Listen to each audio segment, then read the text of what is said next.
Good morning, everyone. My name is Eric Jardine. I'm an assistant professor of political science at Virginia Tech and the organizer of this event, along with Grace Wheaton, who's sort of been this little bulwark against all things going wrong, when she's been very helpful and sort of got this all put together. What we're going to be talking about over the course of today is the dark web, cryptocurrencies, very broadly defined, and just generally anonymity granting technologies writ large. There's sort of, I would say, two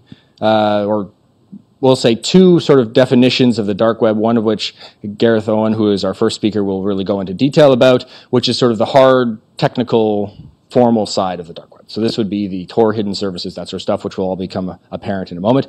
We also have, with some of the presentations, sort of a softer definition, which is sort of the growth of online extremism. This can be enabled by anonymity granting technologies, but doesn't necessarily have to be hosted on Tor. And so there's sort of a hard definition and a soft definition of the dark web, but we're going to be talking a little bit about both, and it's just sort of useful to bear in mind that we're doing that purposefully, not due to any sort of sloppiness on our part. So we have a number of great panels over the course of today. The first panel with Gareth Owenson, as you'll see in the agenda, sort of looking at indexing of the dark web, and that will really kick off our discussion. We have then indexing dark web markets with Nicholas Christian, Bitcoin and cryptocurrencies as a panel, extremism, malware markets, and public use of Tor, followed by a discussion about teaching and training new dark web analysts.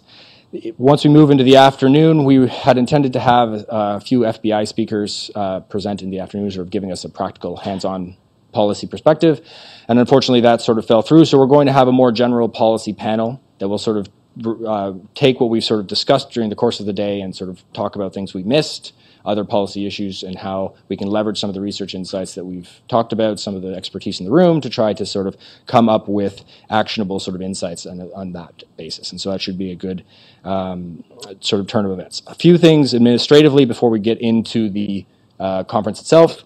First off, there is, going on right now, a live stream that is also going to be recorded and hosted on the website. So this will be on the ECB website. We're probably going to share it on other websites. So if you are sort of adverse to that, this is sort of all the speakers have given approval to have their presentations recorded and live streamed, so they're all on board. But if, as an audience member, you don't want to be recorded, then I would suggest either taking the questions offline if it's highly sensitive or something like that. If you are okay with that, if you're okay with being recorded, then the stipulation then becomes you need to talk into the mics. We have a decently sized room. Acoustics don't seem too bad, but in order for it to get recorded at all, you have to click the mic. There's a little vertical button. You just click that. That will turn it on, and we can kind of go from there. There is a lunch that occurs from, 11:40 or 12:15 to 1:30. That's going to be out this way where the coffee was served. There's going to be a series of rooms there that will be also opened up so you can have places to sit, and this will be a chance for everybody to sort of mingle and discuss further issues and that kind of thing.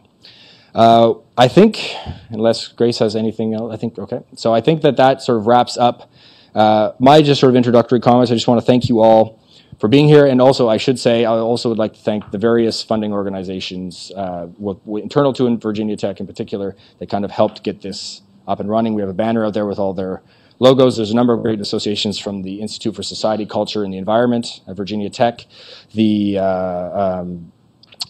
National Capital Region Office of the Vice President, the Integrated Security Destination Area at Virginia Tech, Bluestone Analytics provided support, and the Government Services Technology Coalition, as well as InfraGard NCR. We're all sort of involved in helping get this up and running, and it certainly would have been possible without all of that very generous support. So thank you to all of those individuals. So with that, I'm going to turn over to Joe, who will be the moderator for our first section, and invite Gareth up as well.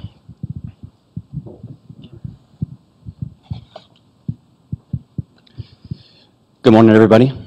I'd like to introduce Dr. Gareth Owenson.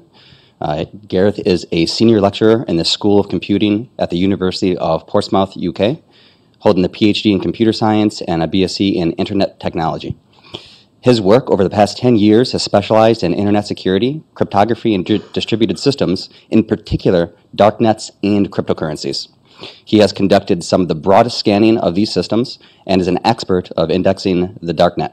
He is a member of the Pervasive Computing Research Group at the University of Portsmouth and regularly works with both the US and UK governments on issues of dark web indexing and use. So without further ado, Dr. Gareth Owenson.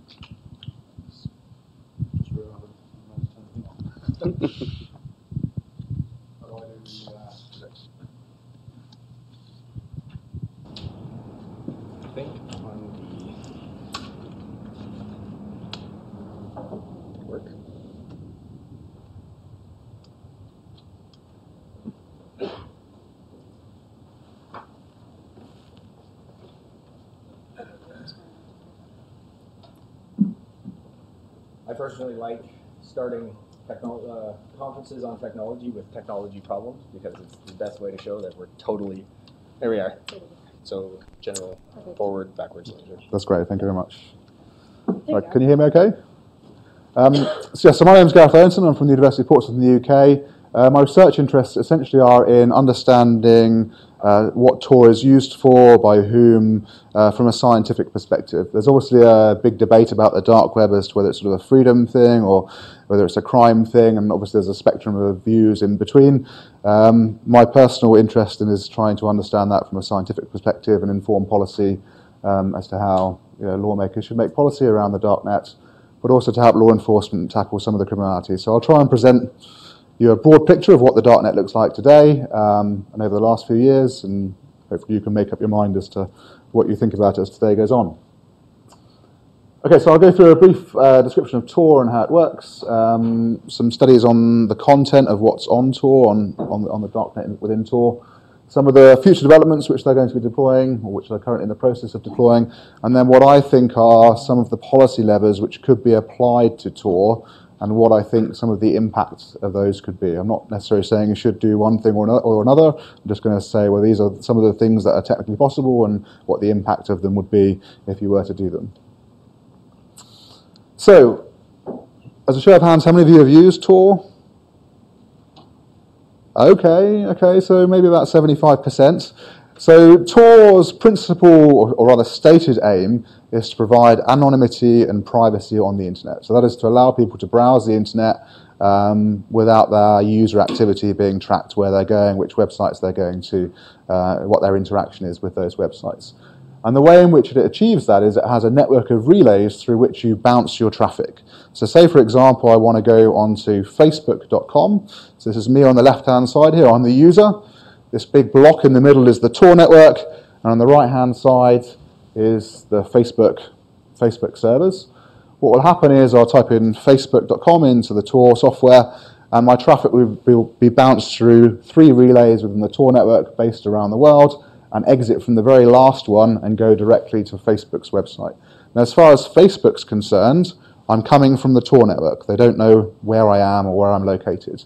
As far as anyone looking at my traffic here entering the Tor network, all they can see is that I'm talking to the Tor network, but they can't see what I'm doing. So you get different properties at different points within the network. At the end of the network, at the end of the link, they know what you're doing, or rather where you're going, but they don't know who you are. And at the start of the network, they know who you are, but don't necessarily know what you're doing. Now there's one extension to this, or one extra additional feature which Tor offers, and this is commonly known as the dark web in most circles, and it's called Tor Hidden Services. The feature of this service is the ability to host a website or host a service of some kind anonymously. So in this scenario, you go to Facebook, everyone knows where Facebook servers are located. The purpose of hidden services is to be able to host a server anonymously so that no one knows where the server is, and also so that the people visiting that service are also anonymous. So both the service and the user are anonymous to each other, but they can still communicate and pass data to each other, for example, browse web pages and those sorts of things. And this is typically what's known as the dark net, and the subset of those services which offer web-based services are often known as the dark web. So the dark web being a subset of the dark net. So I guess some questions you might ask are, who runs the Tor network? There's an organization called the Tor Project, which is a charity, part funded by the US government, the State Department and the National Science Foundation. Who runs the relays within the Tor network? Good question. Some of them are privacy activists. Some of them are completely unknown. Some of them require huge spends on the relays and no one knows who runs them. Government agencies definitely run relays. But in general, the idea is that there's so many relays, there's a good mix of them. And if one were to be compromised, then that doesn't necessarily break the security of the whole system. So if you happen to go through a bad relay, certainly in sort of the middle step there, then it doesn't necessarily cause you any great harm. So who's using Tor? Tor collects statistics from all of their relays on that network as to the country in which they're connecting to the Tor network from. Now I've got two tables here. If you look at the one on the left-hand side, this is the proportion of users connecting from different countries to regular standard relays within the Tor network. And you can see there's the sort of Western nations feature quite prominently. The US, the UK often feature very highly on this. Of course, this changes day by day. This is sort of daily statistics from yesterday. Now, the table on the right-hand side is the proportion of users connecting into the Tor network using a technique which is designed to circumvent censorship. A technique called bridges, which Tor use, which are relays within the Tor network, which are not publicly known about, which you can't get a complete list of them, or at least you can't get a public list from the Tor project of them. And there's a slight difference, as you can see, in the distribution. You've got countries like Iran and Turkey showing up in the evasion techniques, and that may be a function of the fact that some of these countries censor access to websites and to the Tor network. China went through a period where it tried to censor access to the Tor network, although they didn't try particularly hard. So what are the potential uses of Tor? This is the bit where it gets sort of a little bit murky. If you go on the Tor project's website, they list all of these definitions or all of these types of users on the left-hand side here. So they say that, for example, whistleblowers will use Tor because they may wish to leak documents to a newspaper, but they want to remain anonymous to the newspaper so that if the newspaper gets compromised, their identity isn't leaked. Journalists may use it if they're in countries which censor access to sites to gain access out of those countries. Bloggers to publish blogs. IT professionals to get around their corporate IT policy on what they can access, which I think is what they're alluding to there. Law enforcement to hide that law enforcement are surveilling a suspect, but the fact that someone's using Tor is very, very noisy. So, if someone's using Tor, it's quite obvious that they're using Tor. So, if you're law enforcement and surveilling a suspect, the fact you're using Tor raises an eyebrow, potentially. So it's not necessarily a good thing for those cases. And then two other uses they list at the bottom, business people, and in quotation marks, normal people. And then the famous uses on the right-hand side, so these are which Tor gets a great deal of press for, are drug marketplaces, which the next speaker is going to talk about, so I'm not going to talk too much about the drug marketplaces. Child abuse material, which I'm going to talk about quite a bit because that's what part of my research has been about. And then Edward Snowden, who is the chap who leaked many of the NSA and GCHQ in the UK's secrets online via Glenn Greenwald. He's probably the most famous person to allege to have used Tor. Now, in terms of scientific evidence, there's lots of scientific evidence for the criminal uses of Tor, darknet marketplaces, child abuse material, and so on and so forth. There's a fairly solid consensus on that. As for the uses on the left-hand side here, it's a little bit more tenuous. And that just because I say there is no scientific evidence, that doesn't mean, there's little scientific evidence, that's not the same as saying there's no evidence. I'm just saying it doesn't meet the bar for scientific publication. And that may be because, if you're an activist in a country, then obviously you're doing it in secret, and so it's difficult to collect data on that. And so it's not necessarily a black and white picture here as to what's going on. But if you're trying to come today and get a feel for is it good or bad, there's not enough scientific information to let you to enable you to reach that sort of solid conclusion as to where to sit on the spectrum. So, for those of you who've used Tor, how many of you have gone to hidden services.onion sites? Okay, so perhaps half of you that have used Tor. So, this little picture at the bottom here is a picture of the Tor browser. The Tor browser is based on Firefox. If you use Firefox before, it looks very similar to what you see on the screen here. If you launch the Tor browser, the additional capability you have is to type in URLs where the top level domain is .onion. These are darknet sites. So if you go to one of these sites, the site is anonymous to you, or or rather its location is difficult to determine, and you're anonymous to the site, or your location is difficult to determine in relation to the site. If you type in a regular address in here, so you go to bbc.co.uk or New York Times, then your traffic will be routed through the Tor network, and your connection to the site will appear to be coming from the Tor network. So as far as the New York Times is concerned, you're just traffic exiting the Tor network. They won't know where your home identity is. So how big is the darknet? This is the question I often get asked. It changes with time. There's quite a huge churn of hidden services. There's a very high turnover of hidden services on the darknet, so the number sort of changes fairly regularly. It tends to average around about 60,000 hidden services, according to the Tor project, the methodology which they use to collect hidden services. Now, the Tor project collect the cumulative total of hidden services in any 24-hour period. So they say within a particular day we see 60,000 unique hidden services, or unique .onions, essentially. That doesn't mean they're all up concurrently. In fact, half disappear within 24 hours. But that gives you an idea for sort of the size. But it's relatively small compared with the open web. You know, we're talking about a small number of sites. Does anyone know what these big spikes are?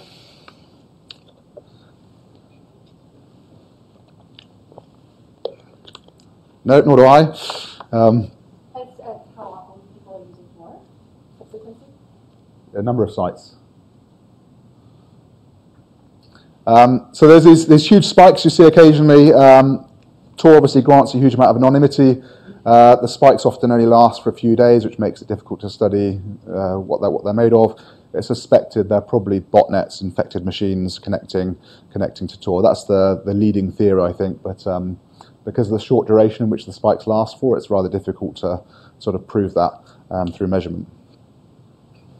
They're not correlated with any other kind of world events. I've not done that correlation. I don't believe so, no. But. So what are the methods then for studying the darknet? Well, the simplest one is you can take a web crawler. You can point it at some common websites. So a common starting point is the Hidden Wiki, which is a Wikipedia-style site with a list of links to sites on the dark web where you might start. And your crawler simply goes about following hyperlinks from that place until they've followed all of the hyperlinks available across the darknet.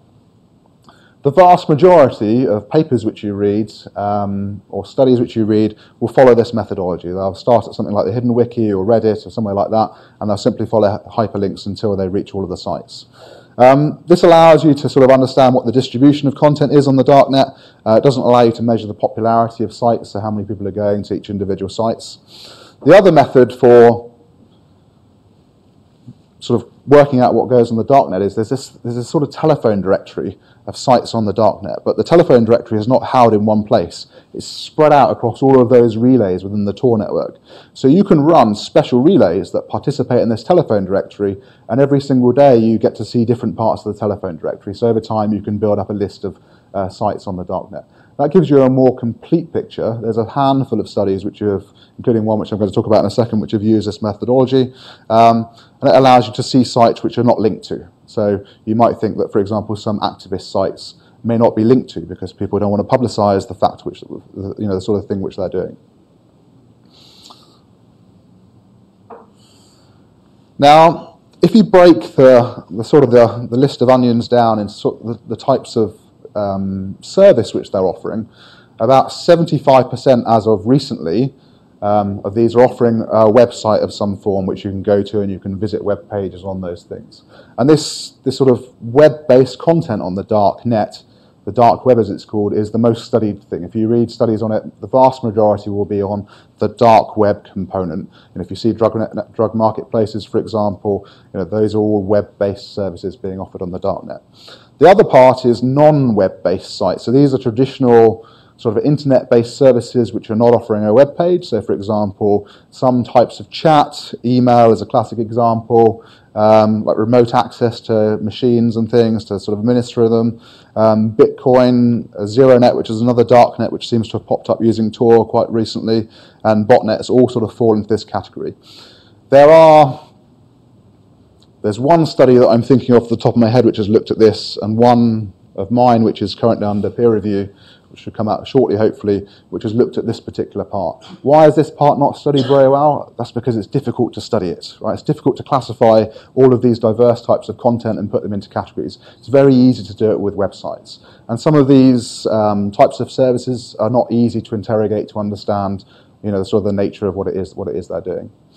As I said earlier, there's a very high turnover of hidden services, so most hidden sites disappear after 24 hours. Why is that the case? Who knows?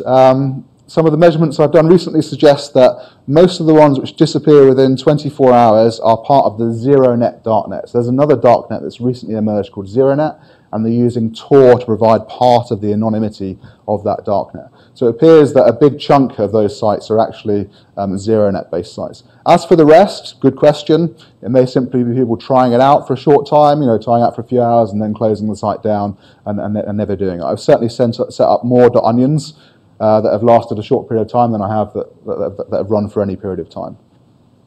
About 15% of the sites, so all of the .onions, exist for more than 6 months, and these tend to be things like the drug marketplaces, some of the child abuse sites, the markets for guns, and sort of the ones which are getting most of the visitors. The sites which don't get very many visitors are the ones which tend to disappear after some period of time. So that's pretty much in line with what you'd expect. The proportions I've listed here between the dark web and the non-web, it does vary over time. As I said, it's quite a high turnover of hidden sites, and so that means proportions do change a little bit.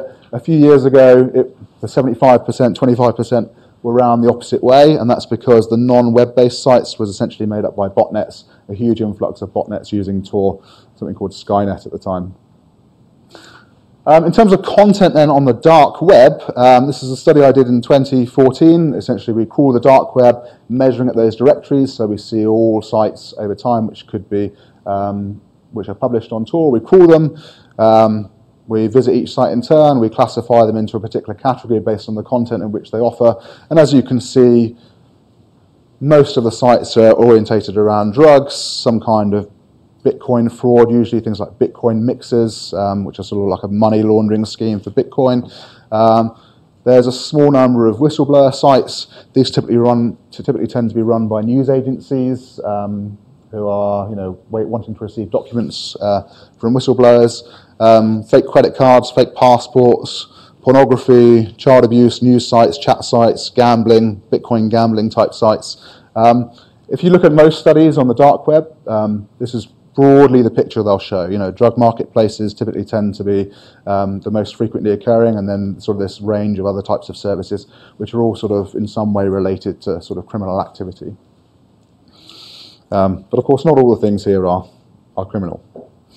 Now, the next thing we did was, okay, well, this is the number of sites in each category.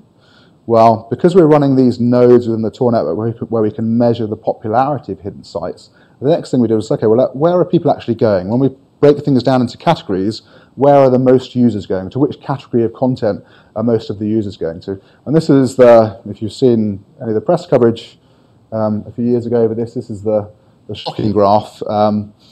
We found at the time, so this is back in 2014, over 80% of the visits to sites were going to child abuse-based sites. Now, that was 4 years ago. As of recently, that's around about 40%, with drug marketplaces taking up about 25% of requests.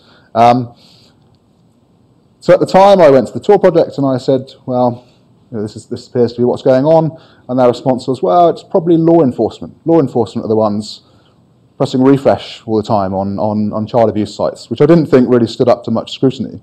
So I've kept an eye on developments and law enforcement investigations over the last couple of years, and I'm going to give you some examples of some rather big cases around child abuse which have happened on Tor. So, oh dear, someone doesn't like that.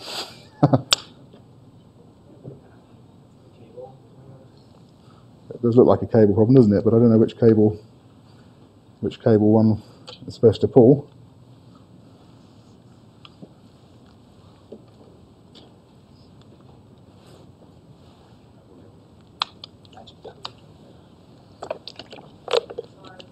Oh, you pulled the cable, did you? Okay, so over the last 4 years since we published those results, I mean, the number of child abuse prosecutions on Tor has been enormous. Like, I can't possibly list all of them in the time that I've got available here. So I've just picked a couple which I think are perhaps big, important cases over the development of time. But there have been, 20 plus child abuse websites which have been taken down by law enforcement. Sort of the first major case was as a group called Freedom Hosting, or a chap running a service called Freedom Hosting, which was a free darknet hosting service. So if you wanted to host content on the darknet, you go to him and he'd set up a website and you can put some content on it. It turns out, and if you speak to most people who try to run hosting services on the darknet, they have a problem with trying to use their service to host child abuse material. Now that certainly was the case with Freedom Hosting. It was later found out, at the time everyone was saying, well, the guy's just a hosting service, so he's not actually publishing this content. People are coming to him, renting the service, and then they're the publishers of the content. It actually turned out that the guy that was running Freedom Hosting was actually a participant in hosting this content on the darknet. And at the time, I think it was the Dublin police called him the largest perpetrator of child pornography on the planet at the time, just by the sheer number of services he was offering. In late 2014, a site called Playpen was taken down. It had over 200,000 registered users, more than 20,000 images of child abuse. And I've been on panels before where I've pointed out this child abuse problem, and people have said, well, the child abuse thing, it's just, I don't know what the age of consent is here. Is it 18? Sorry? It varies by state. Let's say it's 18. So the sort of the comment I've had on panels before as well, it's just 18-year-olds with their 17-and-a-half-year-old partners, and they're sort of sharing sexting images, and that's what the material is. No, this is not what the material is. The material is, babies from 3 months old up to sort of middle teenagers. It's the most vile stuff you could possibly imagine. Child's Play more recently has been taken down. This had over 1 million registered users on it. What's notable about Child's Play is that it was hosted in the European Union, but what they wanted to do was to run the site for some time. Once they'd found out where the site was located, they want to run the site for some time to snare the people using the site, publishing content and downloading content. Now in the European Union, none of the jurisdictions allow law enforcement to host and distribute child abuse material. So the site was moved to Australia, where the jurisdiction is slightly more friendly to this, and the Australian police ran the child abuse site for several months in an attempt to snare some of the users and identify them and bring them down for arrest. The operator of this site was also an active abuser of children as well. And then more recently, I don't know if anyone has seen this in the news, this has had quite a bit of press in the UK. So all the previous ones are, I don't want to, like vanilla child pornography, I guess, so sort of the distribution of images and those sorts of stuff, sort of the traditional, what you'd expect from this field. There has been over the last couple of years an emergence of something called hurtcore child abuse, which is sort of a rather sadistic version of child abuse. This chap called Matthew Folder is a British, or rather was, a British academic, and he is what's called a hurtcore paedophile. And essentially, he grooms children into, sort of late teenagers, mid-teenagers, into sending pictures of themselves in compromising positions to him. He will then use those pictures to blackmail them into doing sadistic things. And the most upsetting example I heard was a couple of his victims he blackmailed into abusing their younger siblings. So their younger brother or sister was abused by their older sibling. Yeah. So Matthew, the police say there were over 200 victims from Matthew. There were several suicides from children who committed suicide because of this. It took the police 3 years to identify him because of Tor. Right, he was on their radar, but they were unable to identify him because of Tor. Had they been able to identify him, there would have been far less victims, and a few people may be alive today. As I said, there are many more examples. I mean, you do a Google search. I mean, quite a lot of them don't actually get much press, but often, certainly in the US, you have a much more freer legal system where you can see sort of testimony from FBI agents and things like that. There are loads of examples, easily 20 sites that have been taken down over the last few years.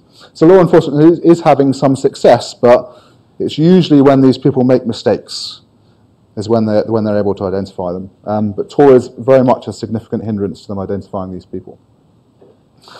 So, where's Tor going? What's coming up next? So Tor have just deployed something called Hidden Services version 3. The previous version, the .onions, were called Hidden Services version 2. The main difference from a user perspective is the site, the .onion URL, is much longer. There's over 50 characters before the .onion. What is the main sort of security advantage of this is it prevents academics, law enforcement, whatever, from collecting a list of sites on the darknet. The only way from this point to discover sites is if they're linked to from somewhere else which you already know about. So they're already linked from the Hidden Wiki or some other site you know about. So the risk with this is that you end up with communities like some of the ones we've talked about who can essentially hide completely because there's no way to learn about.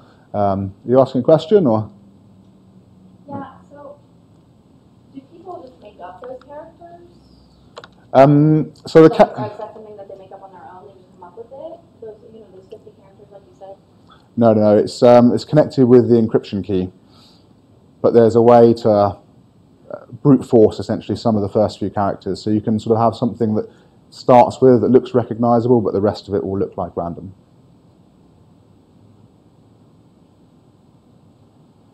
Okay. So the principal problem here is we're no longer be able to find out about sites which are not linked to anywhere. And so crawling will be the only mechanism to learn about what's going on in the darknet. So one of the questions I asked about 6 months ago is, okay, well, what impact is this going to have? If we can't find out about sites, and being an academic, I want to study the darknet and understand what it's used for, what impact is that going to have? Because I suspect the likely impact is that I'm going to say, well, of the sites we can see, many of them are criminally orientated, and the response will be, yes, but there's all these secret sites which are doing good stuff, which are not linked to anywhere that you're missing as part of your study. Well, so I applied this applied a scan to the current onions we've got, and I said, okay, well, which of the onions we've got, which ones of them are linked to and which ones are not, and then look at the comparison between the two categories. From an understanding of what's going on in the dark web, it doesn't appear to make any difference. You can still get a fairly good idea as to what's going on in the darknet, but it may be a hindrance more to law enforcement. So, what policy levers could you apply? Now, I'm not suggesting any of these. I'm just going to tell you what I think is technically possible and what some of the implications of them are, and perhaps we'll have some discussion about them. So back in 2014, when I showed the Tor project my results about the child abuse sites, my suggestion to them was they have the technical ability to block hidden sites from being accessed by modifying the Tor software. So you could easily take the child abuse sites out of the system. Their response to me at the time was they have no wish to do that or no intention to do that. They don't believe in any form of censorship, whether it's child abuse or whether it's freedom activists, and they're not going to engage in it. I've seen no shift in that policy, so I don't think there's necessarily going to be a change in that anytime soon. But they have the technical ability to do that, to block sites. One of their arguments at the time was, well, if we're producing a block list of sites which people can't go to, then who's watching us? Well, I think that argument falls flat on its face, because the way in which Tor works is that list would be a public list, and anyone can scrutinize the list to see which sites are blocked. What's going on here then? So that's, that to me seems fairly uncontroversial, right? That seems a win-win situation. You can take most of the bad, or rather have a significant sort of deterrent effect on the bad on Tor, whilst keeping some of the good uses. And that seems a fairly uncontroversial measure from my point of view. The Tor project, as I said at the beginning, are principally funded by the National Science Foundation and the State Department. My personal view is that perhaps the State Department should perhaps leverage their funding influence to direct more the direction of the Tor project. The Tor project do have other funding sources, but the State Department contribute about $1 million a year, so it's a significant chunk of their budget to the Tor project. So they have a particular clout, I think, in doing that. And then the last two, which are a bit more controversial, and if you're a techie, you may be thinking, why is he suggesting these things? The first thing is, well, a government could block Tor. And the response to that normally is that, well, China's tried to block Tor and they've been unsuccessful. China has made some very naive attempts to block Tor. It is possible to block Tor, but not absolutely. So if you block something, you deny access to it, you can make it significantly harder to access. That will deter, obviously, users if something is harder to use. That's going to deter people away from using it. What's likely to ensue, I think, if you engage in a blocking strategy, is the Tor projects will end up in this sort of cat and mouse game where they are producing countermeasures and we're trying to block them, and we sort of go around in circles of that. As to whether or not it will be effective, I'm not entirely sure. And then the final one I put here, which is perhaps even more controversial, is you could deploy a policy of disruption, and that is your intention is to degrade the service of Tor so much that people no longer use it. And the bandwidth, or sort of the capacity which Tor offers, you can think of it like a road. The road's not very wide. So for a government to degrade the service of Tor so that it's no longer practically usable is not very expensive. So it's certainly possible to do that. And you may argue, well, okay, we may enter a cat and mouse game with that as well. I mean, the reality is it's much easier to degrade service than it is to protect against the degrading mechanisms for degrading that service. So I think they'll probably have slightly less effect on that. As I say, I'm not advocating any method. My goal is to try and present to you, these are some options that are possible and that you could perhaps think about and decide whether or not that they're interesting or not. Which brings me neatly on to questions and discussions and what have you. Sure. So thank you very much, Gareth. Very interesting. I have a couple of questions. I'm going to sort of throw them out and see what your thoughts are. So you mentioned the sort of the two-part dark web. You've got the web-based content and then the darknet-based content. And you were pointing to the idea that a lot of the dark net component is sort of composed of bots. And this brought to mind Cloudflare's policy from 2016, where they started just blocking all traffic coming out of the Tor exit nodes. Cloudflare, you're talking about, sorry, yeah. And so I was wondering if you could speculate a little bit on the sort of on what they were saying. Were they sort of in the right there? Okay. The other two, just real quick to throw them all out. You said that from 2014, when you did that initial tracking of site visits to now, you had a reduction from 80 to around 40% for child abuse imagery. There's a lot of ways that proportion could change. Was it a reduction in child abuse imagery traffic, or was it an increase in the other traffic to other types of hidden services? So the proportions vary around that, but I mean the drug marketplaces and the child abuse materials are the most prominent over time, but sort of the proportions vary, sort of week to week and what have you. And then the last just quick thought I had was with the Child's Play case, where they were running the servers out of Australia do you know anything, or can you speculate at all about the actual network investigative techniques that they were using? Because it sounds like techniques they've used in other takedowns where they're infecting the systems with malware, but I was wondering if you knew any more of the details. Yeah, I'd love to talk about that, yeah. Okay, let me do the first one first. So one of your suggestions was, right at the very beginning I said one of the uses for Tor is you go to regular websites through Tor, and Tor just anonymizes where your traffic's coming from. So I go to Facebook, and Facebook don't know where I'm coming from. So this traffic coming out of the Tor network here and going to sort of regular websites, you don't know who it's coming from, but it's just coming out of the Tor network. We generally call this exit traffic as the term that we tend to use it for it, because the last hop in this chain is called the exit node. Now, what is coming out of regular Tor, right? So we talked about the darknet, but one of the points that's often made is, well, you're just talking about the darknet, and the darknet is just one component of Tor. What about the regular users for Tor? What's coming out as exit traffic? This is a little bit more difficult to study, because if you run an exit node and you start watching the traffic coming out, there's a legal question there as to whether you're intercepting traffic. It's certainly a legal grey area as to what you can do. Now, Cloudflare, which is the point you were making, they sit in front of a large number of websites on the internet, and they sort of provide protection against denial of service attacks and those sorts of stuff. So they have visibility of traffic going to their clients' websites. They said, correct me if I'm wrong, Eric, but I think they said 80% of traffic which they were receiving from Tor was bad.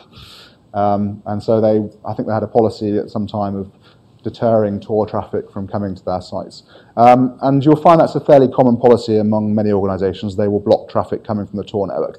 Not because it's all necessarily bad, but just because just so much of it is bad that it's just a hassle they'd just rather not have. So few of their users are using Tor, if any, they just don't care about that proportion.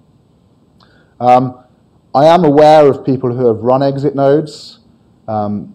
private corporations and studied the traffic, the sort of designed algorithms that sort of classify the traffic, and their conclusions have been very much the same. A big proportion of it is malicious in some form.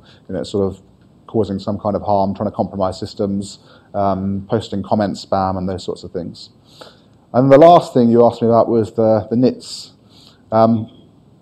So one of the ways to identify where a child, okay, so let's say we've got a criminal site and law enforcement want to identify where the people are which are running this site. They've got a couple of different mechanisms. They've got a social engineering mechanism. They put officers in there. They try and befriend the people, start running the site themselves, and they sort of leverage that to try and identify where the site is. And there's certainly been some examples of that. The other approach is that the site operator makes some mistake in the way they configure their site, and that leaks where their site is hosted, and that is, believe it or not, much more common than you think it is. So after that point, law enforcement know where the server is hosted, and they can go to the data center, take control of the server, and they can essentially continue running the site. They've then got a problem. They know potentially at this point who's running the site, but they want to know now who the users are. Certainly with the child abuse sites, anyone coming to that site is going to be certainly in the UK at least, will be committing a criminal offence just by the mere fact of downloading images, when they enter one of the forums. So one of the approaches the FBI have taken, I think in collaboration with the NSA, is to deploy something called a network investigative technique. And that is, on the site, when someone enters a forum which provides images or provides some content which is unlawful for them to download, they send back to their web browser an exploit that exploits a vulnerability within Firefox, the web browser, and runs some code on their computer.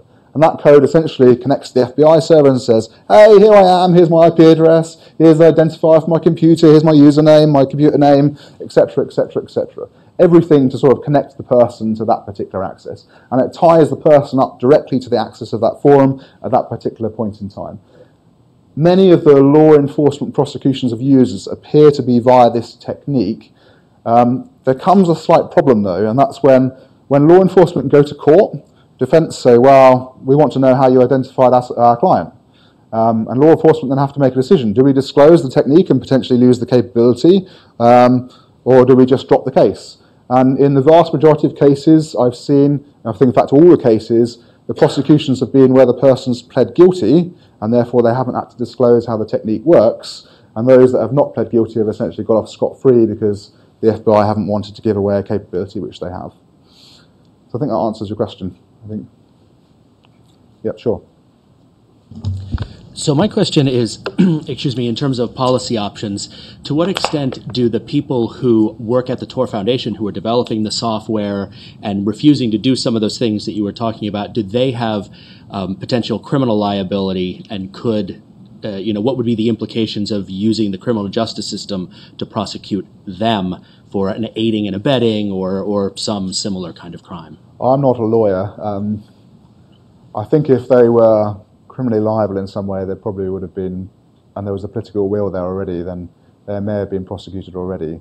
My personal view of the Tor people, having met them, is that they're well-intentioned but naive, I think, and that's my view. They believe that Tor is a good thing, and they dismiss all evidence of the bad things which are happening. They just push it out of their mind and focus on the good things. That's my personal view of what I think their viewpoint is. I don't think I quite answered your question, but I can't answer the legal thing, I don't think. Sure.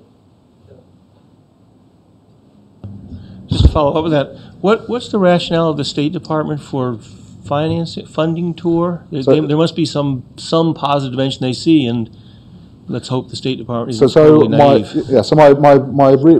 What I believe is the reasoning for the State Department funding it is because the argument that the Tor project says, well, people in repressive regimes are using Tor, and so it's sort of bypassing censorship, allowing activists. And I think we had some discussion yesterday. You gave some examples of cases where you've seen that happen. And I'll say, just because there's a lack of scientific evidence of it happening doesn't mean it's not happening. It just means that it's not going to meet the scientific test for publication. Sure. Just to add to that answer, one of the main reasons why it was funded is that it's very useful for people who are working undercover. If you're a high school teacher in Syria 10 years ago, who is not really a high school teacher, the last thing you want to let the local government know is that you're connecting to a State Department website. Yeah, so it essentially obfuscates, where or sort of hides where you're going. There is a question. I mean, so this is the argument which is often made. The reality is, if you're using Tor, it's quite obvious you're using Tor. So if the regime you're in has an opposition to Tor, suspects you're doing something, then they can see that you're using Tor. There are other options. You can use VPNs and things, which are probably less visible, just because of the way in which they're more distributed and sort of it's less easy to identify that's going on. So there are other options. That's, I believe, the main motivation is for the facilitating the access to the internet in repressive regimes. And from a scientific point of view, it would be great to get some solid evidence for that going on. Something quantifiable. But I think just given the nature of it, you're never going to get that kind of evidence because it's done in secret, right? And there's a harm to people potentially. So that's a problem from a scientific perspective. I think is trying to quantify, the sort of the distribution of things, distribution of types of users.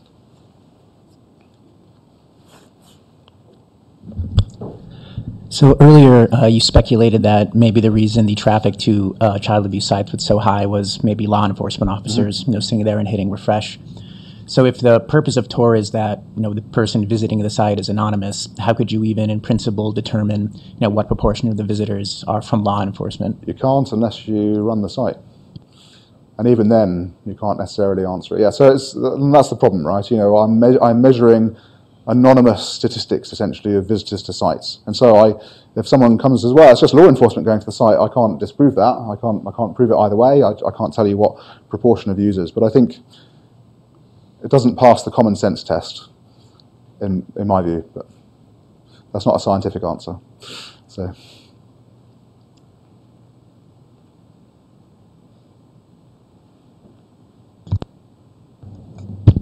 So you mentioned earlier that the use of Tor is rather noisy as far as, I imagine, network analysis, identifying individuals on the, at least communicating to the Tor network.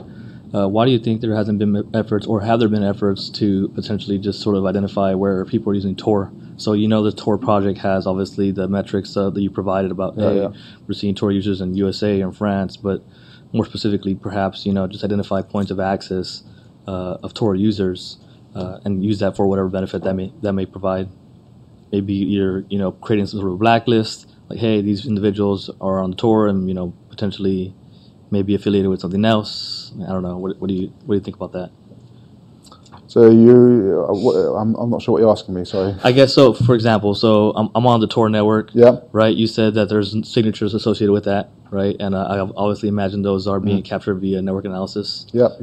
So then, have you seen any efforts to use that information to just basically identify where people are accessing Tor from?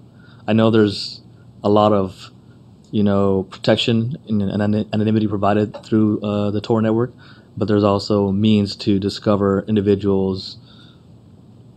It's very easy. So I've got the diagram up here. So if you want to identify client IPs, so IP addresses of people using the Tor network, you run an entry node, a so-called guard node, which you can run for relatively small sums of money now. That gives you a fraction of users, like a random sampling, essentially, of users entering the Tor network. And that will give you their home IP address, or wherever it is they're connecting from. Is that answering your question? Yeah, so there are some other mechanisms within Tor to try and hide the fact that you're connecting to the Tor network. From policy's perspective, I don't think it really makes much difference. You can stop most of these mechanisms via some way or another if that was a route you wanted to go down. Tor does have a component to it, which is the evasion of censorship, and which is the ability to connect to the Tor network when someone is caught, doing interception of traffic and trying to detect Tor traffic. And this is essentially what China tried to do. China tried to have China has the so-called Great Firewall of China, which sort of inspects traffic leaving China and blocks access to certain websites. China went through a phase of trying to block Tor traffic using some relatively simple techniques for identifying Tor traffic, which were fairly trivially got around, which has sort of spurned some of the additional capabilities which Tor has added to try and sort of circumvent that kind of censorship or denying of access, I guess. Just a follow-up, and please do correct me if I'm wrong here. My impression was also that the onion encryption that's used to hide content as it moves through the network is also distinct. And so ISPs, I believe, for a user's ISP should be able to identify if a particular user is firing up Tor, was my impression. I may be wrong. But yeah, so an ISP will have knowledge yeah. of someone visiting Tor. There are some methods of access where it's a bit more difficult to determine, but yeah, for the vast majority of users, Right. the ISP will be able to identify that they're using Tor. So there's a really good example of this. I think it was at MIT. Is it at MIT or Harvard? Of a chap was due to sit his final exams, and I presume had been out partying and hadn't done his revision or whatever. So he emailed in a bomb threat into MIT to get the exam cancelled. The exam was cancelled.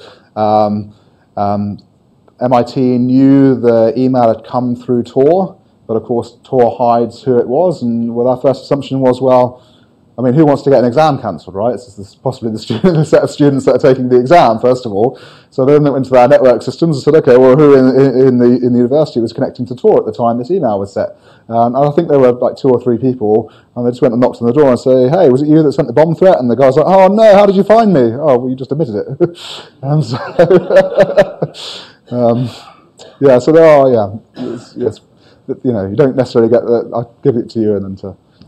So following that thread, so as far as ISPs potentially identifying individuals, why, in terms of maybe policy level, have you not seen, or have we seen countries working with private industry to just being able to sort of say, hey, listen, we would like access to information that we can use to identify people on the dark web? What, sort of collect statistics or something over who's using it?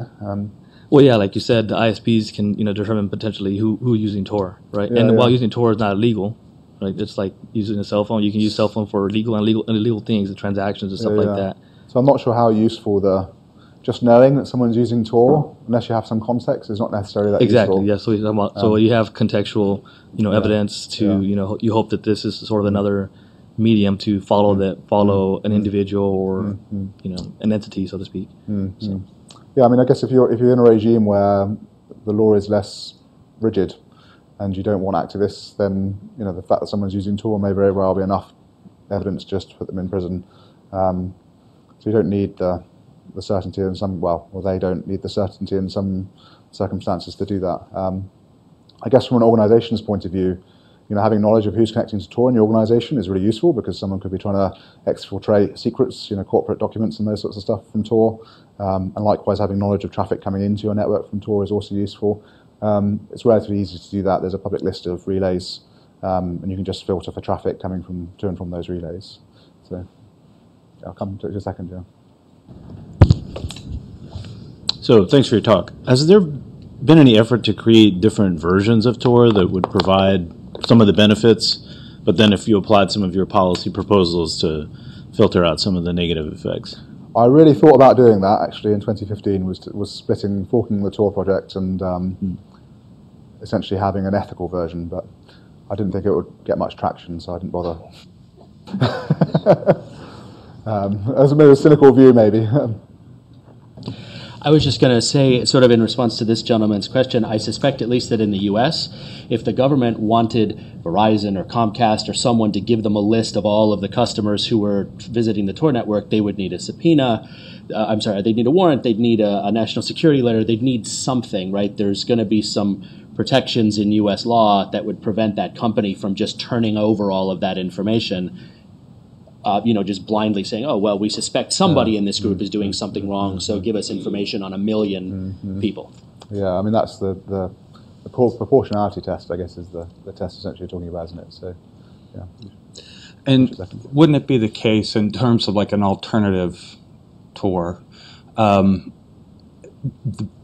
benefits, if any, come from it, such as using it in a repressive regime, only works if there's a lot of users, right? If there's only 15 people using it. If I'm using Tor, what motivation do I have to use the ethical version? Right. I mean, the view is, I think, that you would transition people running the relays to the ethical version, and then that would affect all users regardless of which version of Tor they're using, as long as it used the Tor network. But and that still could be done today. I don't know why they don't do it. It just seems like such an easy win from my point of view. Would you please go back to the slide with the nation, the by nation list? Mm-hmm. If you could say a bit more about why we see the differences between these two lists. Is it something about national policy regimes in these various countries? Russia being the big one that makes a big jump up. Or is it about the competency of the users? You know, maybe you have a population with better skills and can use evasive techniques. I don't know. They're anonymous statistics. I don't know anything about the users that are using them. I mean, there's 1,578 in the UAE. This could be privacy activists. It could be private entities calling the darknet for threat intelligence. It could be government calling it. I've no idea who they are or what they're using it for. The suggestion is that if they're on the right-hand side of this list because they're using sort of an anti-censorship technique to access the Tor, that they're in a country where access is slightly more restricted. But in terms of technical difficulty to be on the right-hand side of this list, it's not enormously harder to be on the right-hand side as it is to be on the left-hand side here. So not today anyway. Can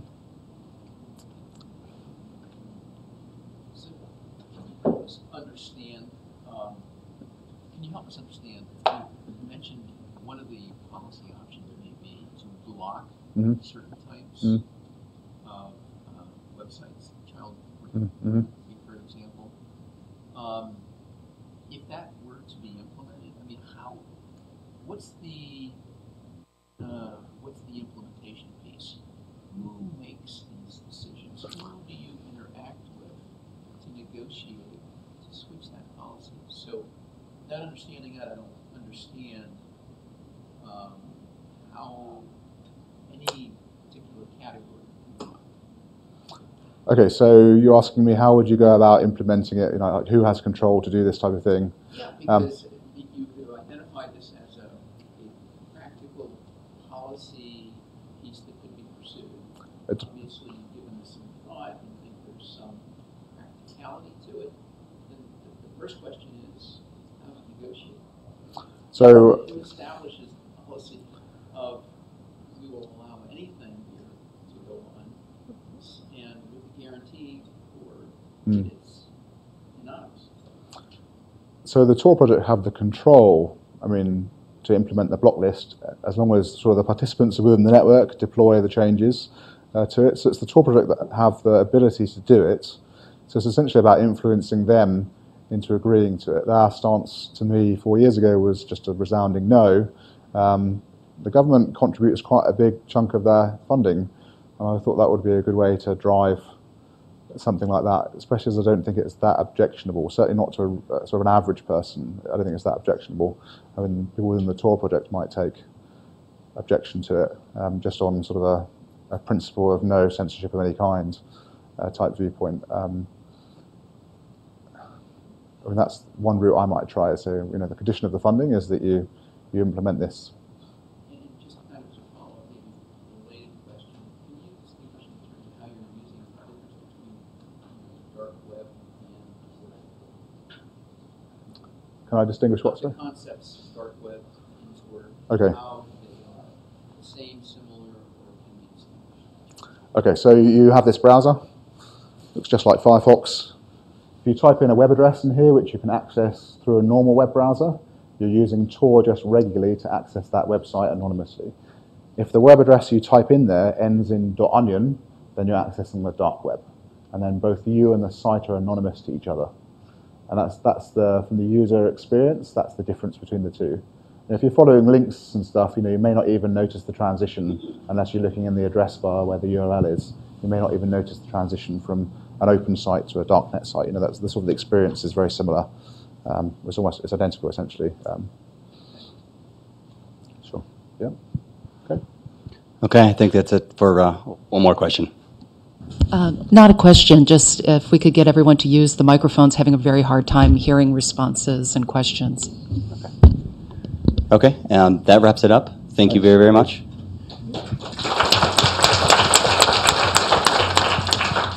and we'll take a 10-minute break before our next session. Thank you.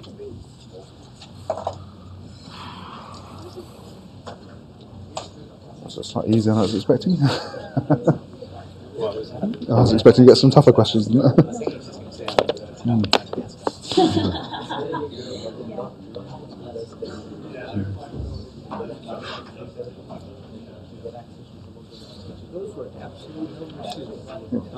Thanks for the discussion. Yes, yeah. Those were absolute numbers of daily users, so it's really small compared to overall internet use. Yeah, there were like thousands of. So in terms of daily users to Tor, the best estimate is about 2 to 3 million daily users. In the world. Yeah, in the world, yeah. But those aren't necessarily unique users, Correct, right? yeah. So like if I go in on 5 times, I would count. So that's Correct, like yeah. what, less than 1% of internet. Yeah, it's much smaller, yeah. Less than 1%. Yeah. But I think the impact in certain areas is much greater. So the impact on drug distribution and things is much greater disproportionately to the regular internet. So yeah, it's much smaller than it looks, or rather it sounds from the media coverage. But it's still. I have a brother-in-law who's one of those guys who spends his day at the police office, spends his day on the web trying to Yeah. I take my hats off to them. I don't know how they do it. Just it's a tough job. So. Thanks a lot. Cheers. Thank you. You don't know who's running the tour. Who do you know who's talking about any sort of policy or regulations? How can they? I mean, who's running Tor is there's a public list of people who are responsible for it. There is a public list. Correct. Yeah, it's essentially run by 3 people with funding from the government and lots of volunteers who contribute code and what have you. Private citizens, or are they connected to any government? Almost all of them are private citizens. Some of them have been in government, but have left. So yeah, it's not an easy easy solution. It's not they have such an ideology that I think trying to influence them is going to be quite difficult. One of your slides you said that at least at one time maybe 50% of the sites had bots on them. Yeah, so up to 50% of the, I think it was more actually at the time, then had. Does that mean that they're infected with bots? Yeah, so what's the risk of you getting a load of bots out there? Yeah, okay, so yeah, it depends on you downloading something and running something which you've downloaded. So the way bots work is you have what's called a command and control server, and then you have all these infected computers. So your home computer, and the command and control sends instructions to send some spam, denial of service, something, or do something along these lines. Now that's traditionally how botnets work. In I think 2013, 2012, someone gave a talk at one of the hacking conferences saying, well, you could use Tor to run your command and control through, and then because everyone's anonymous to each other, it would be much harder to shut down because no one would know where the command and control is, and no one would know where the bots are, and so it's sort of harder for law enforcement, antivirus companies to take the thing out. And shortly after that, we saw a spike in people running botnets through Tor as a result of that talk, and there are some still running today. Unintended consequences. Unintended consequences of writing about these things, yeah, absolutely.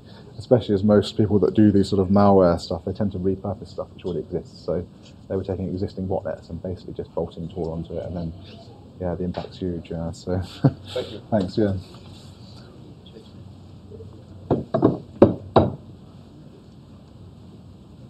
Thanks.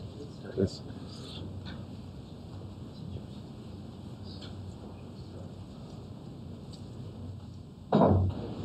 Thanks. Yeah, you did a good job. That was really interesting. Oh, thank you very much. I really appreciate it. Yeah, gives a bit of a context to things, doesn't it? Yeah, no, well, God, I appreciate it, right? I'm smart, but I don't know everything about it. So, I'm just going to grab a coffee or something. They're down the end, are they? Yeah, well, thanks.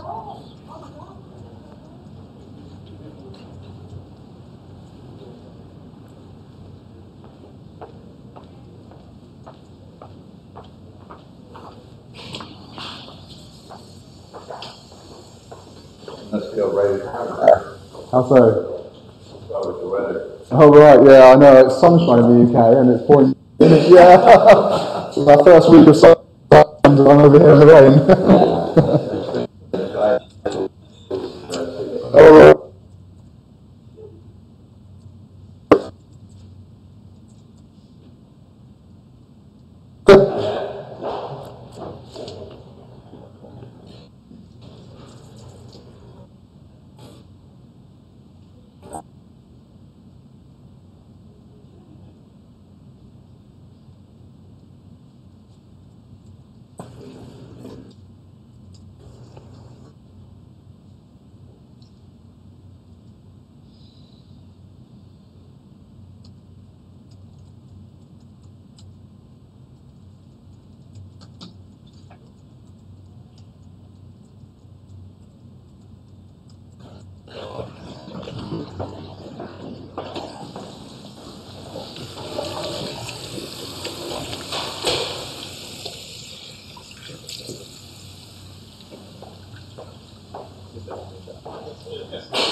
realised I'm walking.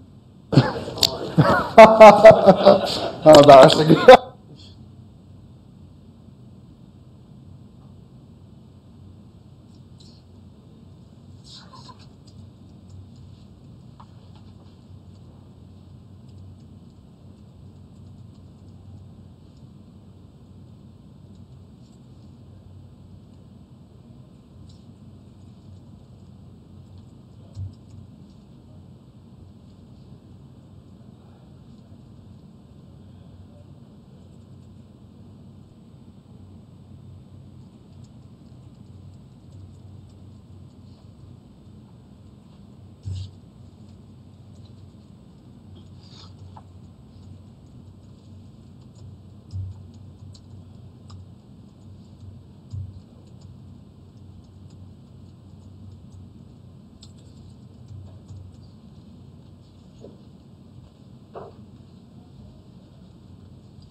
It won't like, yeah, are we gonna have to try? When we do like that. I understand my wife did that. Yeah. Okay, let me go see. We'll give it a whirl.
That's fine.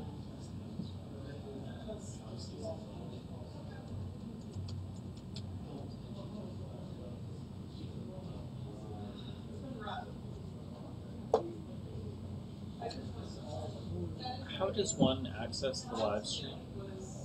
You know what? You're the second person who asked me after Eric, and I don't know the answer to that. I could ask for all of us. Yeah, because I'd just like to be able to share it. Eric, if we wanted to access the live stream, how are we going to do it? You know my handwriting. Yeah, no, I know it's bad. I'm going to spell it in Canadian and it's going to be bad. Yes, so yeah, actually. Yeah.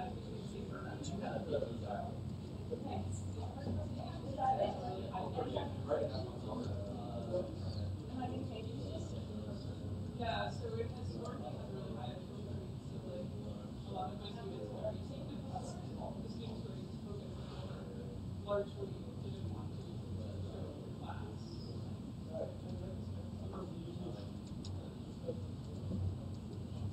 Is that mine?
I'll start us back up.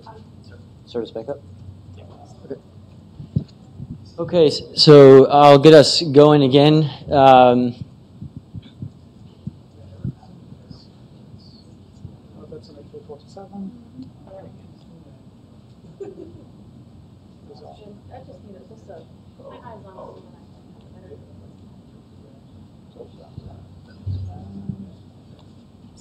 So here the importance that cannabis and DNA has to outdoor volumes.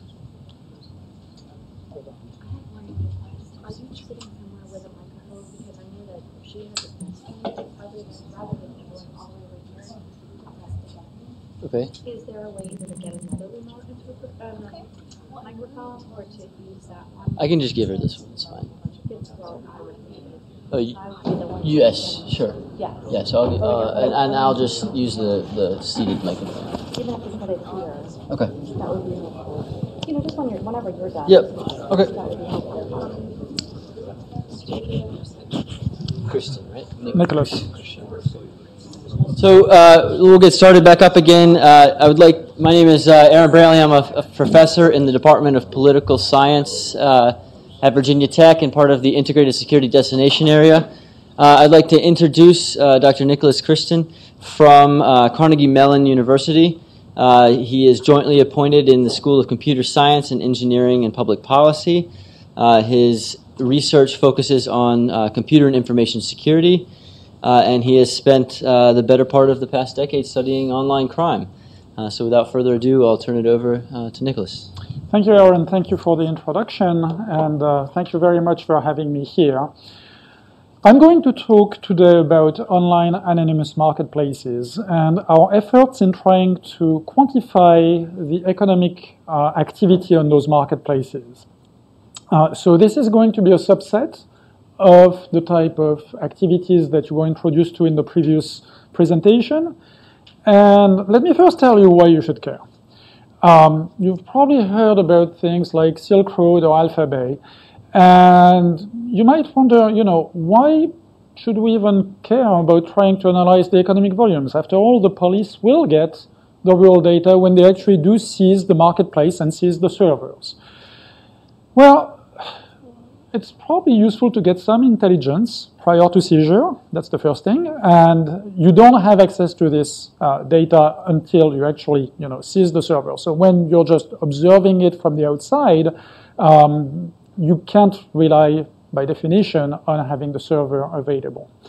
In addition to that, a seizure is not, a panacea in the sense that a number of marketplaces that were seized, the police was able to get access to some of the servers, but not necessarily to the entire backend. They may end up, seizing encrypted containers and things of that nature that don't necessarily yield actionable clues.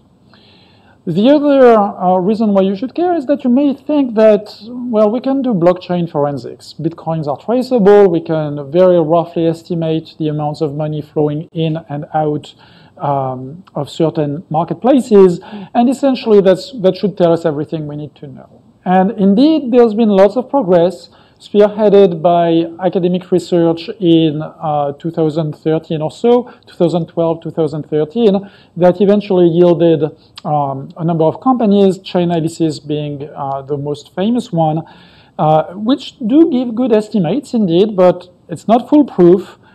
It's made significantly more complicated by newer cryptocurrencies such as Monero or Zcash. And it also gives you very good or decent metrics for aggregate marketplaces, but it doesn't give you a lot of information about what individual vendors are doing. And I'll make the case that this is actually very important intelligence.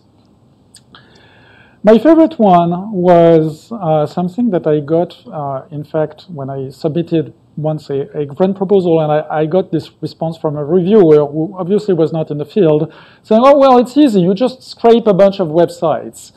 And it's easy indeed, as it is easy to take a photo finish of a sprint race. And if you're a very good photographer like I am, this is typically what you end up with when you take a picture. You're measuring a very fast-moving object with, equipment that may not necessarily be the best equipment possible. And that doesn't tell you anything, right? If I'm asking you who won that race, you can't tell from this. You can't even tell what the order is. Yeah, probably there's those two blurry figures that are ahead of the pack, But I really would be hard-pressed to give you any ranking. In fact, what you really would want is this. And to get this, as I'm going to argue in a few minutes, that it is indeed just scraping a bunch of websites, but it is not as easy as just, simply using off-the-shelf software. So today's talk is based on publications that are publicly available. You will have a link on the last slide to my website. The first two are academic publications published in security and information science conferences. The last one is a report that was published by 2 European Union agencies with whom we worked very closely, the European Monitoring Center for Drugs and Drug Addiction and Europol. So let's take a step back.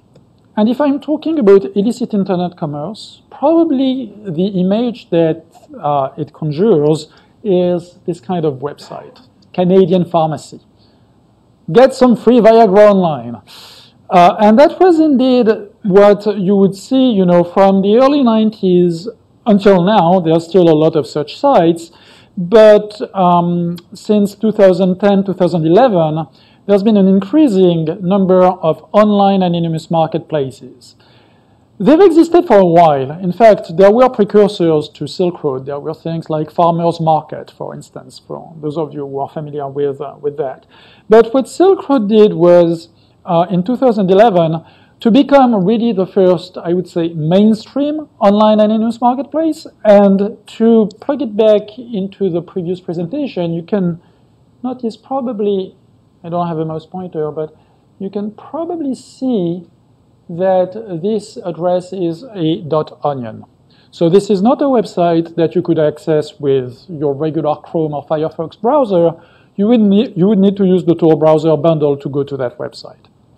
It's what's called a hidden service, and I'm not going to go over the details of those because they were discussed in the previous presentation. But suffice to say, it is very challenging to figure out where the physical location of that server actually is.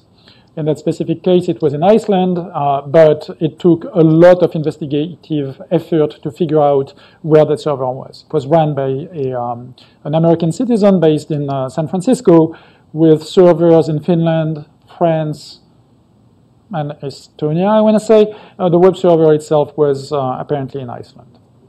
So what are those online anonymous marketplaces? Yes. So is that still running? This website, is that still running? Silk Road has been taken down. It's gone, but there are others that have essentially taken its place and run on the exact same business model. So those online anonymous marketplaces, as you can see, if for a second you just ignore the type of goods that are being sold, they're very much like your typical electronic commerce marketplace. Now, if you look at what is being sold, as you can see, pretty much everything is contraband or narcotics or counterfeits. So they are essentially kind of the Amazon marketplace of illegal goods, in the sense that Silk Road itself and its closely related other marketplaces do not sell goods themselves. They are a marketplace. They introduce vendors to sellers, but they don't sell products themselves. So saying it's the Amazon.com of illegal goods is actually a little bit misleading. It's really more like the Amazon marketplace, right? We give you a space where vendors and buyers can meet. On those marketplaces, you will mostly find drugs. You will find quite a lot of digital goods, credit card numbers, fake identities. On some of them, you will find weapons, although that is not a very profitable line of business. For reasons that will become clear when I go over the data. You will never find child pornography on those types of marketplaces. The child pornography community, so to speak, is completely separate. These people just like to sell drugs. They like to engage in, illicit business, but it's a very, very different community. Right? And they actually completely ban things like child abuse and things like that. This is These are completely different services, which for us as researchers is good because we can actually spend our time studying those marketplaces without risking to run into this type of really horrible content. They try to provide customers with safety, with convenience, with variety, accountability, and with competition. So essentially, if you look at those last 5 bullet points, this is exactly what any online marketplace would do, regardless of whether they're selling drugs or T-shirts, right? They are really trying to bring those illicit products to the masses. The technology they rely on, as mentioned before, they rely on anonymizing services, such as the Tor network that was previously introduced. A couple of those rely on a competitor to Tor called I2P. It's really marginal at this point. I think that there was one that was registering a little bit of business, but by and large, they're on Tor.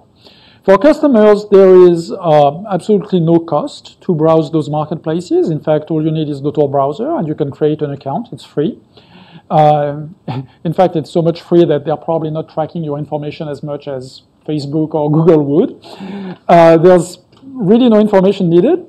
For vendors, if you're interested in selling things on those marketplaces, you're most likely, on a vast majority of those, you're going to have to first pay a bond, which will range between $50 and $500, give or take, depending on the marketplace. That bond may be refunded after a number of successful transactions. They are very often by invitation only for vendors, particularly when a marketplace that is fairly small grows very quickly. Administrators tend to be really worried about undercover agents operating, and they try to somewhat police who is coming in.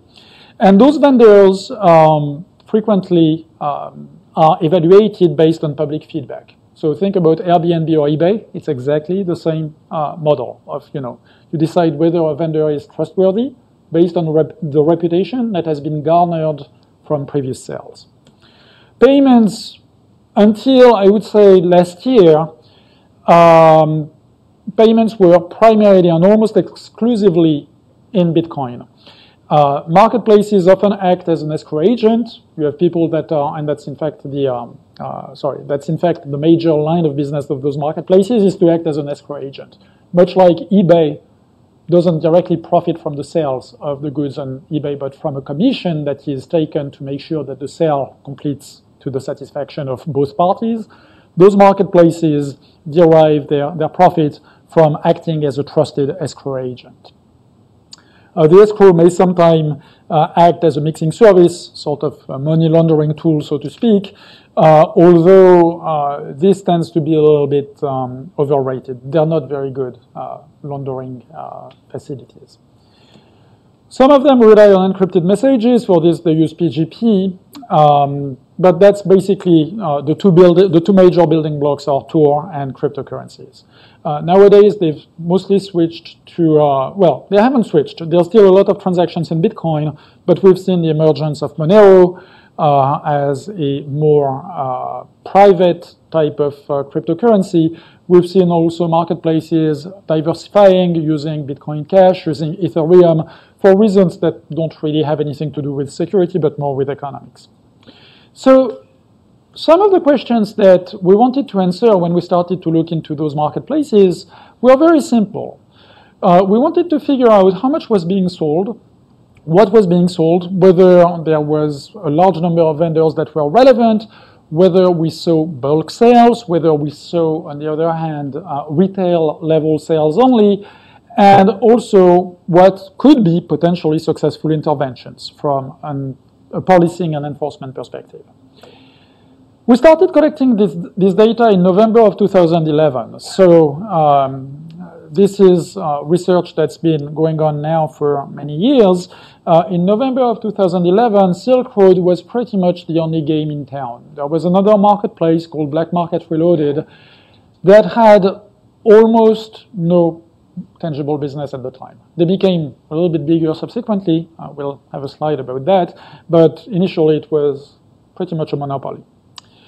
The last time I actually ran statistics on what we had collected was in August of 2015. We had collected about 35 marketplaces, corresponding to about 3 terabytes of data. And there were, depending on the scrape, depending on the copy of the website that we were looking at, between 27 pages, which was a website that was hosted out of a high school apparently, and that got shut down within like 3 days because the owner just really didn't know what they were getting themselves into, to over 300,000 pages per scrape, and that was the somewhat infamous Alphabay marketplace, which later in 2017 had about 500,000 pages. We're still collecting. I did a quick check a couple of days ago. We have more than 5 terabytes of data.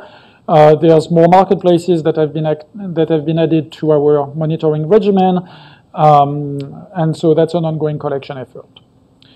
So when we want to compute those numbers, we need several properties. And those properties are very much at odds with each other. The first property is that we don't want the operators of a marketplace to know that we are actually monitoring them. They know that they are being monitored. They're not stupid. They know that there's a number of law enforcement agencies, a number of academics like myself that are very interested in figuring out what their activities are. But we really should devise our scraping procedures so that we don't have, a telltale sign of us trying to get as much data as we want. Those scrapes need to be complete, and it's very hard to do when you're going over Tor, which is a reasonably slow network. You're measuring a marketplace which is very large, and a marketplace that tends to go down fairly often. As we will see in a few minutes, some marketplaces have very, very low uptime, 65, 70%. Now imagine Amazon.com with an uptime of 70%. No one would go shop there, right? And this is sometimes what we have to deal with. We need also the scraping to be as instantaneous as possible. Remember this picture that I showed earlier of these racing women? Well, you want very short exposure, right, when you're shooting a picture like that. So you want the picture to be as quick as possible. And that's completely at odds with trying to be stealth, right? Because if you're like blasting as much as you can, you will get noticed. So it's pretty hard to do. So what we've done is we've built a measurement platform that I will just very briefly mention. We start with a browser. We log in manually. We create some accounts manually. We have to solve CAPTCHAs that we can actually outsource to captcha breaking services. And then when we have all of that basic plumbing in place, so to speak, then we are running our scrapes, and those are using a bunch of different Tor circuits. So I was smiling when I heard the previous speaker because I'm, for instance, using Tor probably for like gigabytes of data per day. So that's one of the uses is for people who collect intelligence data. So that gets into a raw database, and then we parse it, and we distill those website copies, so to speak, into a parsed database on which we can run operations. And then that gets into an analysis framework. Just for kicks, some of the anti-scraping measures that we've encountered, some operators who detected us started to impose rate limits, kicking us out because our accounts were very strange customers. They looked at a bunch of items and they never bought anything. And they looked fairly quickly, right? Well, we are prudent customers. We would get thrown out after a while. This is a somewhat basic anti-scraping measure where they invalidate your account after like a couple of hours. They tend not to do that often because it really annoys regular and legitimate customers as well. We got a bunch of user accounts suspended. And my favorite one was this one marketplace that didn't stay up for very long, but where when they detected us, they didn't do anything, apparently, except that they started showing us pictures of items that were for sale that were all benign. All of a sudden, they were only selling T-shirts and paper clips, right? And then we logged into it, and we were like, no, that's not right. I mean, when I'm logging in as a regular user, I see all of the marijuana and the cocaine that is being sold. When my scraper is logging into it, it's all, you know, kitties and unicorns. So we had to adjust a little bit. How complete is the data? Well, like I said, those marketplaces are very dynamic. They're also not very reliable in terms of infrastructure reliability. They take days to scrape for the largest ones. And so we don't really know how much we are getting every time we are getting it. Fortunately, statistics can come to our help to figure out how much we are getting. And this is a problem that biologists have known how to address for years. This is a technique called mark and recapture. So let me just take a slight detour and assume that, so I live in Pittsburgh, there's a bunch of old houses. Those old houses sometimes have mice. Mine doesn't, it's very clean, but some of the others do. And let's assume that you want to figure out the number of mice that you have in a traditional Pittsburgh basement. How do you count them? Well, on the first day, you put a nice trap with a nice piece of cheese in it, and you see at the end of the day the number of mice that ended up in that trap. You count them, you see that there are 10 mice. What do you do next? You take a magic marker, and you put a big X on each of those mice, and you open the cage, and you let them go. Go, have force and multiply. Well, don't multiply, because that actually would screw up our statistical analysis. But you release them, and then you set up another piece of cheese, same trap, and on the second day, you see how many mice you capture. Second day, you captured 13 mice. What does that tell you? On its face, nothing. It tells you that there's at least 13 mice in the basement. But what you do then is that out of those 13 mice, you count the number of mice that have an X on them. Those are the mice that you captured on both days. Let's say that it was 5. And then you can use a fairly simple mathematical estimator that tells you that, well, you captured 10 on the first day, 13 on the second day, there was an overlap of 5. You can project that there's probably 26 mice total. In that specific example, the real number is 24, but that would give you a population estimate of 26. This is pretty much what we are doing, right? We are not capturing mice, we are capturing web pages. We are not capturing 10 pages, we are capturing hundreds of thousands of those. The difference is that some of those pages may appear overnight, some may disappear, so statistically the argument is a little bit harder to make, but we also have the benefit of repetition. We're not doing this twice, we're doing it 10, 15, 20 times in a row.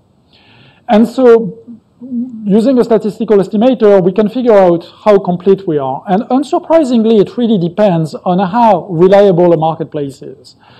So here what I'm doing is that I'm plotting the number of scrapes, the coverage that we have, so the fraction that we think we've captured as a function of the number of scrapes. And the main point that I want to make here is that if you look at the leftmost point, at one scrape, you can see that it's pretty bad in some cases. With one scrape, you may not capture more than half of a marketplace. That's this point for Agora here, right?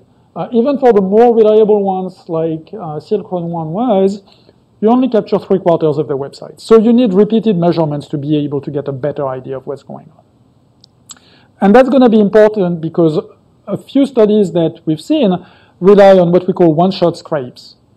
And they may be really underestimating what's going on because of those properties. Then what do you do when you have your scrape? Well, you analyze them. And so let's look at what a typical listing page looks like.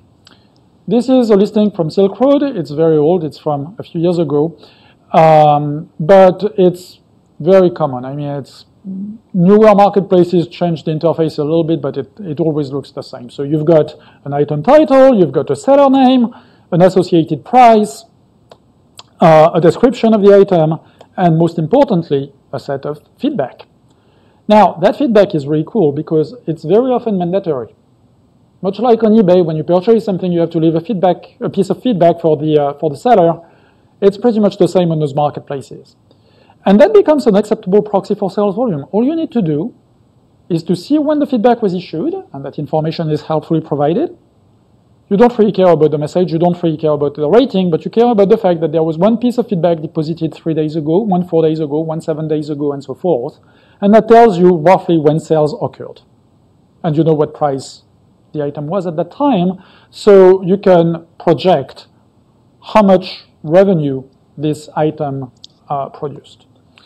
There's an assumption, which is that each feedback corresponds exactly to one transaction, and that's a somewhat rough assumption. We'll have occasions to discuss it a little bit further. On many marketplaces, you can purchase several quantities of one item and just leave one piece of feedback, so that's going to give you a conservative estimate. On some marketplaces, you don't have to leave a piece of feedback, but there are relatively strong incentives for you to do so. If you don't leave a piece of feedback, it is likely that the vendor is not going to leave a piece of feedback for you as a buyer as well. Or they're going to leave a bad piece of feedback for you, which may prevent you from engaging in additional transactions in the future. Think about your transactions on Uber or Airbnb. If you leave a 1-star rating to a driver and they can figure out that you left a 1-star rating, they're probably going to leave a 1-star rating for you. And next time it's pouring like today, you're going to wait for a while to get your next Uber. So there are some fairly strong incentives for the system to work reasonably well. However, as I will mention toward the end of this talk, it's not foolproof, but it's a reasonable proxy. Now, you may have seen some studies where people are simply counting the number of item listings. It's much easier to do, right? You don't have to go through that whole business of scraping the entire web page. In fact, you can just rely on what they tell you. We're selling 10,568 drug listings. But there are several problems with that. Number one, some marketplaces just lie about those numbers. They do. Why? Because they want to look bigger. So Alphabet was particularly notorious. They had 100,000 something drugs listings. That's a lot of drugs listings. They weren't technically lying. What they didn't tell you is that this number was cumulative. Since the beginning of Alphabet, that's all of the listings that had been ever put on Alphabet. The number of active listings that you could actually find at any given point in time, 10 times less. Was about 10,000. They still were making a lot of money, don't get me wrong, right? But so, number one, marketplaces might lie. The second thing is that this assumes that there exists some stable ratio between transaction volume and number of listings. And that's a very questionable proposition. Think about your local car dealer shop. Do you measure their business by counting the number of cars that are on their parking lots? Not really, right? I mean, you see that somebody is selling 500 cars, that doesn't tell you how much they sold yesterday or how many they will sell tomorrow. So we actually ran a quick measurement, and we saw that if you're using item listings, you may be off by a factor of 4 on the Evolution Marketplace. So you could be overestimating it by 4 times, or you can be underestimating it by 25%. There are some other interesting analysis challenges. One of them is holding prices. So this is what happens when vendors want to signify that an item is out of stock, but don't want to delist the item. Why do they not want to delist the item? Because if they do delist the item, they may lose the associated feedback. And remember, feedback and reputation is the real currency of those marketplaces. So what you see is somebody selling a paper clip that would go for 2 cents, all of a sudden lists it for $1,000.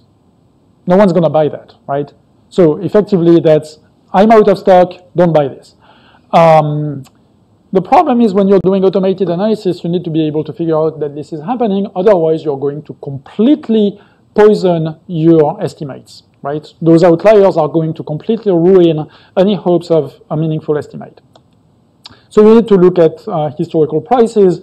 I'm going to skip over this, but basically it's very simple statistical heuristics, and they tend to perform very well at filtering those outliers.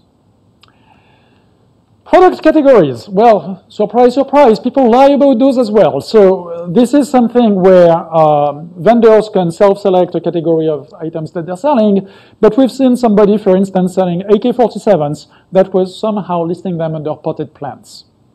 I don't really see the connection, but if we had classified this as gardening tools and supplies, it would have been a little bit surprising. They didn't sell a lot of those AK-47s for that matter, but so what we do is that we don't really trust the product categories. We look at the item description, and from there, based on text analysis, we extract what we think is the right category. What this plot shows is that this works reasonably well. Basically, the diagonal shows essentially that most items are properly classified, right? So those AK-47s would be properly classified as weapons. Okay, so once we have all of that, what do? Well, we can get interesting estimates. So this is what this plot shows. What this plot shows is, as a function of time, the revenue of most of the major online anonymous marketplaces between 2013 and 2015. The first thing that you will note is that there are some gaps on this plot. Those are times for which we don't have data because we turned off the measurement infrastructure or we simply didn't collect data. The second thing that you realize is that there seemed to be some sort of monopoly here. Yes, that is right. It was Silk Road 1. The other two marketplaces active at the time, Black Market Reloaded and Atlantis, were really not registering many sales. And then what happened? Well, Silk Road was taken down. So this is, what I was alluding to earlier. The operator of that marketplace got arrested, sent to jail forever. And what did people do? Well, as you can see, Black Market Reloaded, which was very small when we started collecting data here, very quickly got a boost, right? I mean, it went from very, very low sales per day to essentially almost recouping the sales that Silk Road was involved in. There was another marketplace called the Sheep Marketplace that was operating at the same time, and that was also that got also quite large quite quickly. Both of those shut down fairly quickly. I mean, the operators realized that it was nice to have a lot of business, but it was also making them the target of law enforcement, and they basically left the ecosystem very quickly. Then there were a period of a couple of weeks where there wasn't much going on. A number of small marketplaces appeared. Most of them were scams. But then what we saw is the emergence of something called Silk Road 2, which was run and operated by people who were involved in the original Silk Road. They were forums administrators and leading vendors, and very quickly they managed to generate revenues similar or even exceeding those of the original Silk Road. But what was more interesting here is that you started seeing competition with other marketplaces, such as Agora or Pandora, or a little bit later, Evolution, also emerging at the same time. So you started to see more diversity in the ecosystem. As opposed to having a single monopoly, we moved to some sort of oligopoly where the top 4 or 5 marketplaces really matter. There were probably about 10 or 15 marketplaces active at that time, maybe a little bit more, maybe 25. Most of the other ones were very small and didn't really matter. Then, in November of 2014, a joint operation between Europol, the FBI, and the DHS, I believe, led to a number of those marketplaces to be taken down. In particular, the Silk Road 2 operator was arrested, again, a San Francisco person.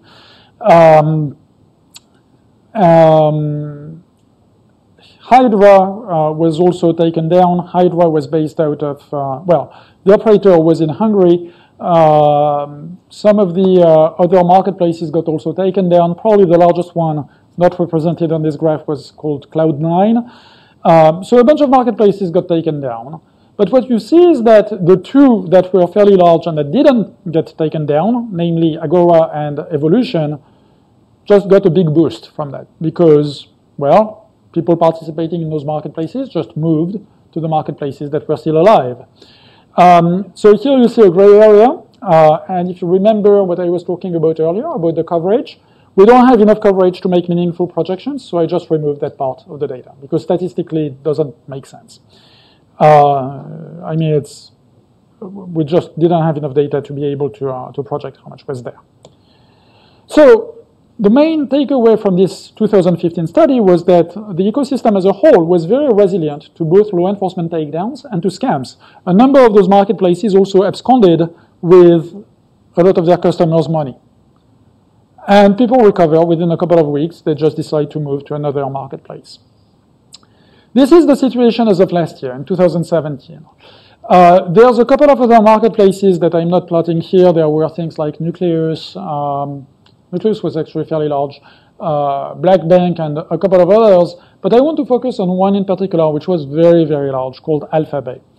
Alphabay started in December of 2014 and very quickly became the leading marketplace and had numbers, it's on the same scale as the other graph, that basically exceeded the entire ecosystem before. So as you can see, despite all of those takedowns in 2013, 2014, the ecosystem as a whole grew, right? And this is actually an underestimate. We see sales in excess of $600,000 a day. It probably topped $1 million a day fairly frequently in 2017. Now, what is being sold on those marketplaces? So what this plot shows is a breakdown by category. And I want to draw your attention to the bottom 3 categories. This is between 2013 and 2015. And what you see is that if you go up to that line, that's about 3/4 of all sales. It's cannabis, MDMA, also known as ecstasy, and other stimulants, so cocaine, essentially, using that classification. So that's between 2/3 and 3/4 of the sales, and they're all what we would call party drugs, right? You do see a little bit of psychedelics, so that's also stuff that people use to get high. You see, what else? You see benzodiazepines. You see a little bit of opioids, but those are mostly heroin. At the time, we didn't see that much fentanyl and those other substitutes. It was mostly just, straight heroin. We see a slight increase in prescription drugs. And so essentially, it's mostly drugs. We do see a little bit of other and miscellaneous items, which mostly are fraudulent IDs, banking credentials, stolen credit card numbers, and things of that nature. But those items pale in comparison to narcotics. Alphabay is very interesting. So we have here a slightly different breakdown of categories. We've got cannabis, we've got stimulants that now include ecstasy. So it's basically ecstasy, the yellow one. Cocaine is a separate category. Opioids, they did tend to increase a little bit. I mean, we don't see, the same increase as we did see on the street, but we did see a renewed interest in opioids. But what is more interesting is this part. So these are the early days of Alphabay, back in early 2015. And what was happening at the time is that the marketplace didn't really have much traction. They were trying to make a name for themselves. And what did they do? They sold stolen credit card numbers and things like that. That's how they bootstrapped their business. As people realized that this was a functioning marketplace, the drug trade started to pick up. But this is something that is quite interesting. There is somewhat of a porosity between the two lines of business of selling stolen digital credentials and evolving into a drug marketplace. One of the last points I want to make is that vendors actually are very interesting as well. What this plot shows is that the top 1% of vendors make more than $100,000. Everybody else doesn't make a lot, and in fact, your median vendor is going to make about $300. Most people are small fish. You don't even need to worry about them. That I'm going to skip in the interest of time. What we also see is that most of the sales are of the retail nature. We don't see that many bulk sales, and that makes sense. You're not going to ship, pounds of cocaine through the U.S. Post Office, right? You're going to send a bunch of MDMA, but you're not going to send like kilos and kilos and kilos of drugs. We were able to validate a lot of this data when people did get arrested and criminal complaints actually revealed how much they were making. But feedback is not a complete panacea. In particular, what we know from Bitcoin transaction analysis is that our Alphabay coverage is about 2/3 to 3/4 of what really took place. Private communication suggests that on Hansa, which I didn't plot here, but there was actually really few feedback that were deposited. We don't really know why. We're also missing about 30% of the funds for Silk Road in 2013. And part of the reason is that people actually didn't spend the money. They were using Silk Road as a bank. So you can imagine how happy they were when the server was seized. The bottom line is that with the move toward more privacy-centric coins like Monero, feedback remains a very decent proxy. And I'd like to invite you to go take a look at this website. All of the data that we have is publicly available. We do delayed releases and we partially anonymize it, so you're going to get data until 2015. But that's going to be able to, take some of that story, and you can play with those graphs and zoom in on a specific category if you want to know how much MDMA was sold. And we're currently in the process of actually moving toward a commercialization of some of this data collection. The research remains at Carnegie Mellon. I mean, the analysis of the data is pure research that's sponsored by DHS, but the data collection part is really a somewhat tedious software engineering effort. And so we are currently incorporating with an eye toward providing intelligence, not just to law enforcement, but also to the commercial sector. Pharmaceutical industry is very interested, as well as people selling luxury goods, clothing, and things like that, because they start seeing counterfeits on those websites. So what do you take away from this? It's useful, hopefully, and not straightforward to measure marketplaces. They do represent a significant business. They're primarily used for recreational drugs. They have historically recovered from takedown efforts and scams, and a few small set of highly influential vendors are really like the anchors of those marketplaces. And so with that, I'm going to conclude, and I don't know if we have time for questions, but I'm going to be around until the middle of the afternoon. Thank you. The URL at the bottom is my webpage. You can download those papers from there. I think since we're running a little behind, if we want to ask questions during lunch, that would be a great time to do that. I also wanted to point everybody towards VT Dark Web, and then you have friends that you want to.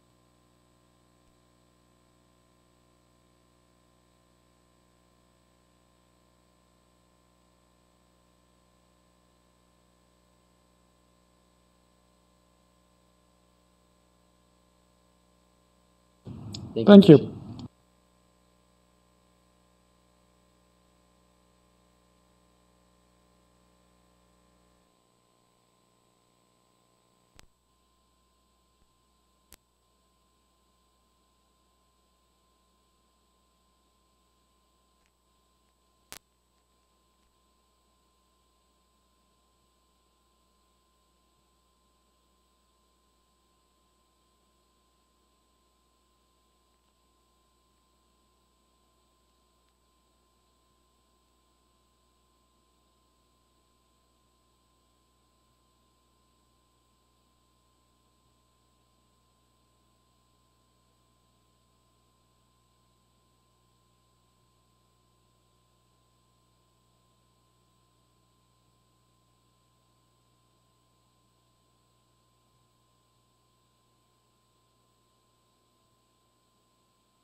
We can figure it out. We're pretty smart. Do you have a different idea? No.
Hi, everyone. So the next discussion will be on Bitcoins and cryptocurrencies. This one's going to run a little bit differently. So there's actually 3 speakers that will be speaking 12 to 15 minutes each. We're going to take questions after each one of the speakers so that people don't forget the topics, and then we'll move on. We'll try to kind of keep things rolling so that everyone gets a chance at the same amount of time to speak. So first up is Dr. Marie Vasek. She's the assistant professor in the computer science department at the University of New Mexico. Next up will be Dr. Eric Jardine, the organizer of this event. He is an assistant professor of political science at Virginia Tech and a fellow at the Center for International Governance and Innovation. And finally, Dr. Aaron Brantley, assistant professor in the Department of Political Science and Human Center for National Security here at Virginia Tech. He also is the Cyber Policy Fellow at the Army Cyber Institute and a non-resident Cyber Fellow at the Combating Terrorism Center at West Point. So I will turn it over to Dr. Vasek.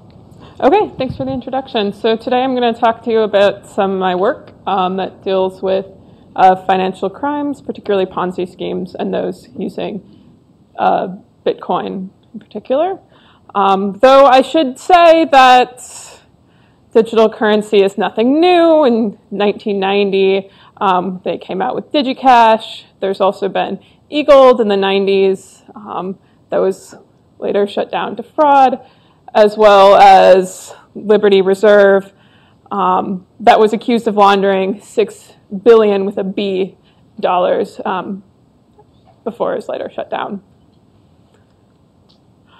Now, my work is in online Ponzi schemes, and these also have been around since before cryptocurrencies. So this paper was written in 2012 and collected data from before that, and they looked at a large number of Ponzi schemes advertised and then the currencies that they accepted, and they found that 83% of their sample accepted Liberty Reserve, 70% accepted perfect money. However, this online Ponzi scheme has really, ecosystem on the web has really adapted itself to cryptocurrencies. There's a lot of nice features that Bitcoin has that, let's say, Liberty Reserve doesn't have because, oh wait, the FBI can't just really easily shut it down.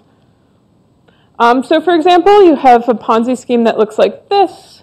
To a really naive user, they might think that this actually does provide a unique opportunity to help out startups. However, if you look at the deeper on the page, it says we guarantee you daily earnings up to 5% of your investment. It also has a schedule where if you invest more money, you get more money back. They also have an affiliate marketing scheme. All of the classic hallmarks of being a Ponzi scheme. Now, this particular one, as in many other popular particular Ponzi schemes, accepts Bitcoin as well as other cryptocurrencies. Though with the openness of the blockchain, we can actually measure the amount raised by Bitcoin, whereas we cannot directly measure the amount raised in perfect money or something else. And so what we did is we went to the Bitcoin forums. The Bitcoin forums were set up way back in the early days of Bitcoin, and since they were set up in, let's say, 2010 or so, they've really been the place to go to talk about Bitcoin and other cryptocurrencies. They're also the place where people discuss where they pay in their money, and so we could get all of these addresses by looking through pages and pages and pages on the Bitcoin forums, then to measure the profits in and out. So we can measure lots of different Ponzi schemes, and this is over a 9-month period. The black line is the money into these Ponzi schemes. So you can see that there's a couple spikes when the Ponzi schemes are advertised and they get really popular, and some pretty dramatic falls once they close up shop. Now, in this paper that was done along with my PhD advisor, Tyler Moore at the University of Tulsa, we also looked at other types of scams that are prominent in the Bitcoin ecosystem. So one of the big ones is Bitcoin wallets. And so if you actually go to the Tor Hidden Wiki, this is the main page. This is what it looks like. You can then go down to financial services. This is what it looked like at like 7 a.m. this morning when I was making these slides. And you can actually look at all of the different ones in red that advertise themselves to be Bitcoin wallets. And these all are the same scam. And when we measure, one of these websites look like this. Some other ones look a little bit different, but they're all the same operator. And we looked at the address that the money was being scammed out to. And we can measure the profits in Bitcoin. Up in top, this is for a year between 2013 and 2014. And we can convert it down into the trading volume in dollars at the end because there's big volatility in Bitcoin during this time. And we can see that the scammers are making between 10 and 20K a week. Now, after we published this paper, they shut down their ClearNet, but they continued their darknet ones. They also changed their payout method, so we can't measure it as well. But we still believe that we have no evidence to believe that they're still not attracting the same number of users. Their big attractive mechanism is that people who use the Silk Road as a bank are looking for the same sorts of properties, which are all the same properties that they advertise. And so we think it's the similar types of users that are moving from that type of wallet that they trusted into this sort of one which they should not. Now, we did some follow-up work on these Ponzi schemes, and we noticed that a new Bitcoin Ponzi scheme arises on the forums almost every day. And we wanted to know why some of them ended up making $3 million and others of them made nothing. So again, we went to these posts on the forums and we looked at the time difference between the first post and the last post. And we can do an initial analysis of the lifetime of the scams. So this is a survival plot where you look at the probability that it will die at any period of time. So you can read this as within 1 day of being posted on the forums, about 25% of the scams will die. So about 25% of scams never really make any money. We can also pick another point. So after about a week, about half of the scams will die. Of course, there's a very long tail, so some of these scams last quite a long time.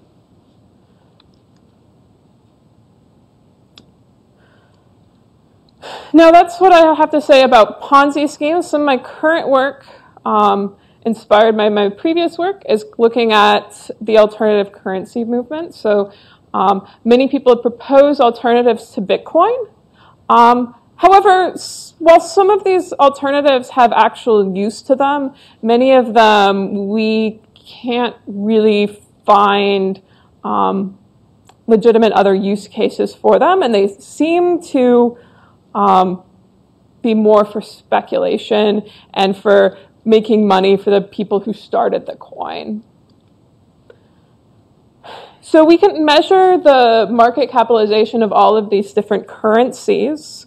We normalize this, of course, to US dollars. And we can see that there's not very much interest. There's a little bit of a blip at the beginning of 2014 when the price of Bitcoin also goes up a little bit. But then the amount of interest has really just been rising since 2017.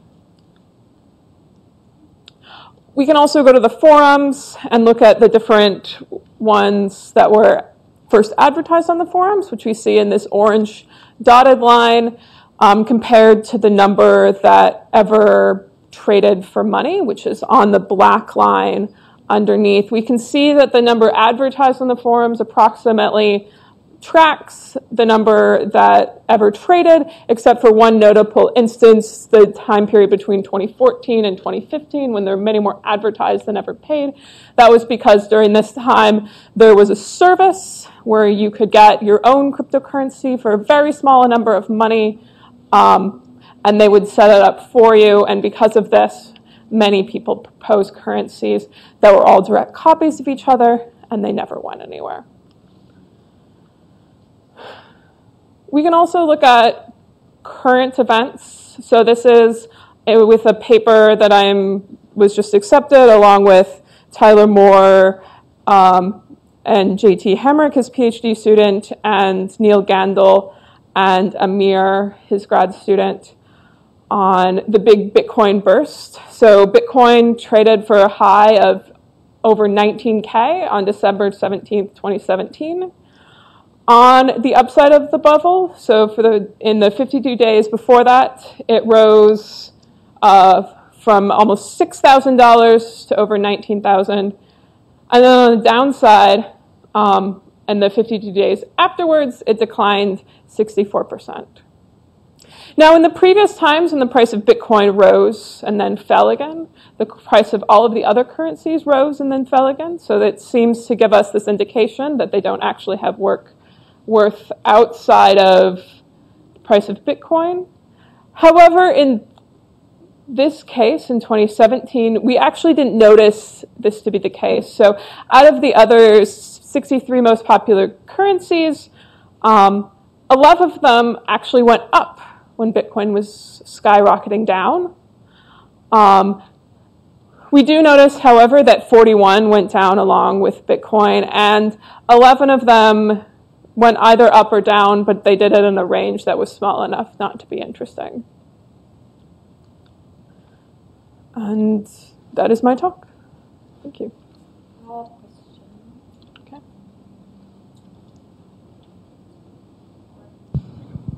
Oh, thanks. So do you think that Bitcoin will replace banks in the future? Do you think that's a possibility? Like Bitcoin would become like more like the way that people do trading or use it for profit in the future? Well, you just said a lot of different things that are not necessarily all the same. And it's also, if some people do use Bitcoin as a bank, but the people who use Bitcoin as a bank isn't the primary use case. So while some people do use it as a bank, and there are legitimate reasons for using Bitcoin as a bank, people in the Bitcoin community like to point out that in the US, while most people have access to the normal financial situation, and other cases like women in Afghanistan, there isn't so much access to the normal financial situation. And so having some sort of currency that's outside of the regulation of the government is a useful thing. Now, do I think that it will be universally replaced? No.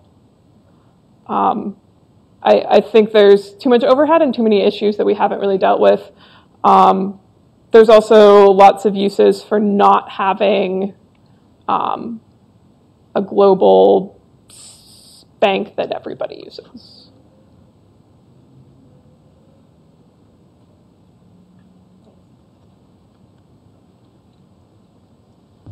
So thank you for that. Very fascinating discussion. I have a couple of questions about in the Ponzi scheme portion of the research, and I'm not sure if your observation period extends near enough in time to where we are now to really say. But so they're obviously running along with this. There's periods of pretty significant price fluctuation, and I could imagine a scenario in both directions where people want to get into cryptocurrencies and into things that produce returns from being in cryptocurrencies, and so they might therefore like pile into Ponzi schemes. But I could also imagine the other situation where people are making money by trading or holding currency, and they don't want to put that money into anything else. They want to just keep it as reserve cash.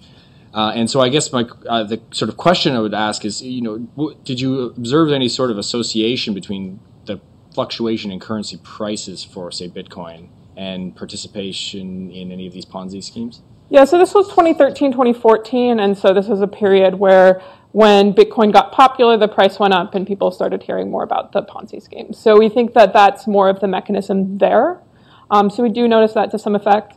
Though it was interesting reading some work about other Ponzi schemes, they noted that, where was it? I believe it was in Nigeria, and they were claiming that they knew that they were putting their money into a Ponzi scheme, but they trusted it more than they trusted their local government. So maybe for some people it is rational to trust these scammers. The Ponzi scheme, this was a news article from BuzzFeed. The Ponzi schemers were out of Russia, and they thought that they were way more trustworthy than their government.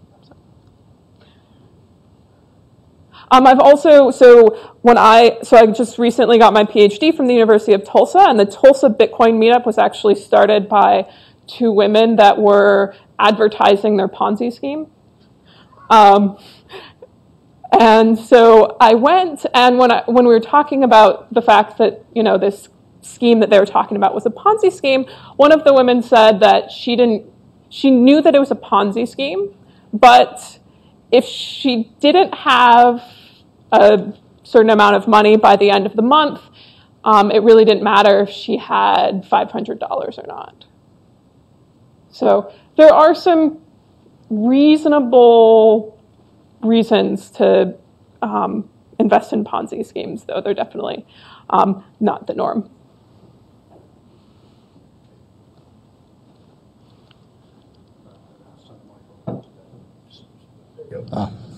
You talked about the difference between the Ponzi schemes and which were successful and those which weren't. Did you identify what was the differentiator between what made one scheme successful and another one not successful? So one big thing that makes you successful is advertising. So advertising more. We, in one of these papers that I've presented parts of, we saw that more interaction ended up with better results.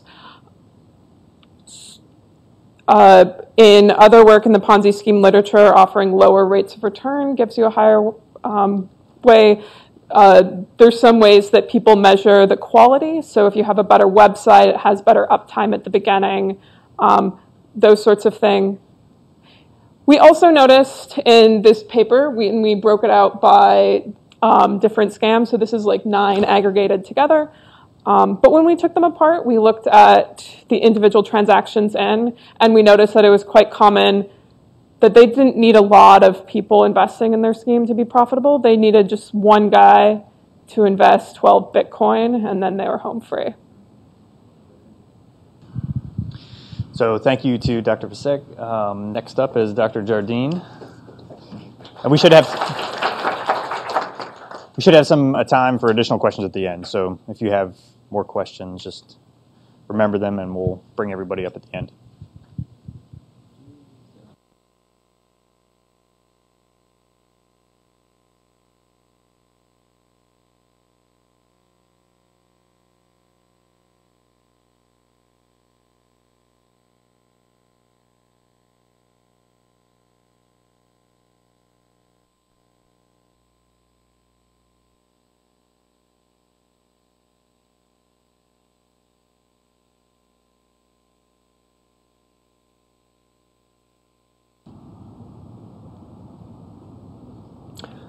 All right, so thank you all.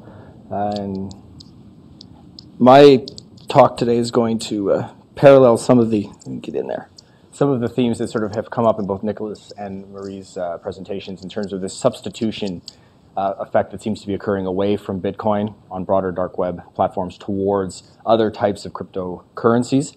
And I'm going to look in particular at the relationship between specific types of cryptocurrencies and specific categories or types of drugs. And my motivation for this really comes out of an observation at the end of 2017 where Secretary of the Treasury Steve Mnuchin had a comment in a public interview of this sort where he basically said we want to make sure that we don't have, at the end of the day, a dark web funded or financed by Bitcoin. So he was sort of in his official capacities basically saying we've got it. Bitcoin is the sort of lubricant of the dark web. It's what's financing all of this. It's what's allowing for transactions. And that is, I think, historically correct, as Nicholas pointed out with some of the older market places. And yet, as you start to move forward, as alternative currencies start to pop up, the question about how accurate this sort of single currency focus actually is an empirical issue that's worthy, I think, of a bit of investigation. And so from this, I really would have derived, I think, 3 questions, which is basically, in general, how popular is Bitcoin relative to other cryptocurrencies? So is it the most popular cryptocurrency when you're looking at hidden service sites? Secondary to that is how common is Bitcoin or other cryptocurrencies, for that matter, relative to other content? So is it always linked up with content on the dark web, or is it just a specific subset just in some measure? And then to that point about specific drug types, when you dive in and say, okay, well, there's fentanyl, there's cocaine, there's marijuana, what's the sort of level of association you tend to see there between Bitcoin, other currencies, and these specific drug types? Because that has material implications for policy if you're trying to counter, say, the opioid crisis, and there isn't much of a link between Bitcoin and fentanyl, say, then perhaps focusing on another currency is a better route of trying to kill the cash that underlies these businesses. So to start, it's basically, what is the sort of look at Bitcoin relative to its peers? So in this sense, sort of looking at, this is the association of a pairing of terms. So how often does Bitcoin appear on hidden service sites? How often does Ethereum, Monero, Litecoin, Dash, Ripple, how often do these currencies appear on hidden service sites? And relative to each other, so this would be, relative to each other, Bitcoin obviously stands out. It is most commonly referenced. Around 78% of the hidden service sites that are referencing one of these cryptocurrencies are going to be referencing Bitcoin. And so from that simple measure, you can basically say that, of course, yes, Bitcoin remains probably the predominant cryptocurrency, but you do see some interesting longitudinal movement over time. So looking sort of rather than in a static snapshot of all sites, looking over a 1.5-year period here, Bitcoin's relatively stable. There's a little bit of an increase in terms of reference and association here, but you see pretty large growth, sort of mirroring what Nicholas was saying earlier, in the growth in Monero, which is a more secure, more private cryptocurrency. And so you actually see these don't have to be mutually exclusive references, by the way. So you could have, these don't have to sum to 100, would be one thing to note right away, but you could have 90 in this particular period here. It could be 94.92% are referencing Bitcoin and then 90% are referencing Monero. That would be a possibility. So these are not mutually exclusive, but you are definitely seeing with the Monero category a general increase in the association of hidden service content and these more private cryptocurrencies.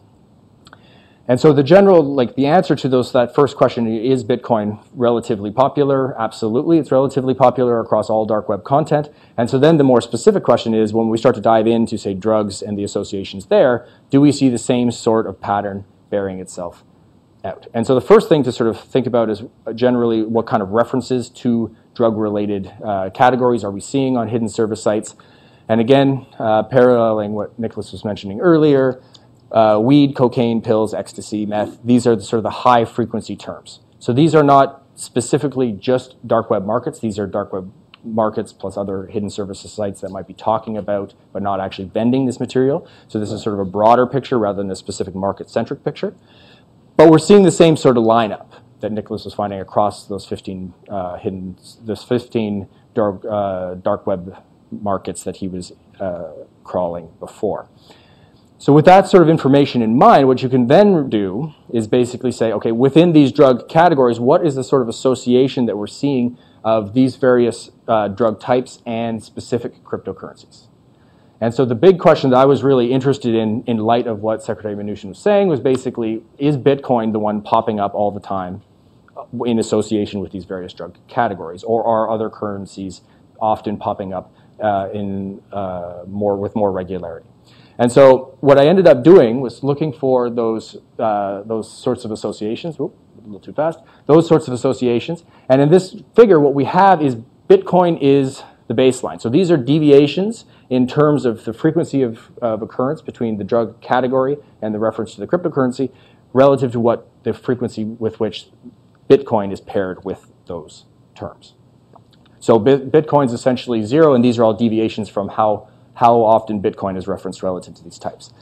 And there's a few interesting things that can kind of be extracted from this particular figure. One is that for many categories, or a lot of categories, particularly generic references to pharma, Xanax, marijuana, or meth, Monero, Ethereum, or Litecoin are all referenced in association with these terms a lot more frequently than Bitcoin.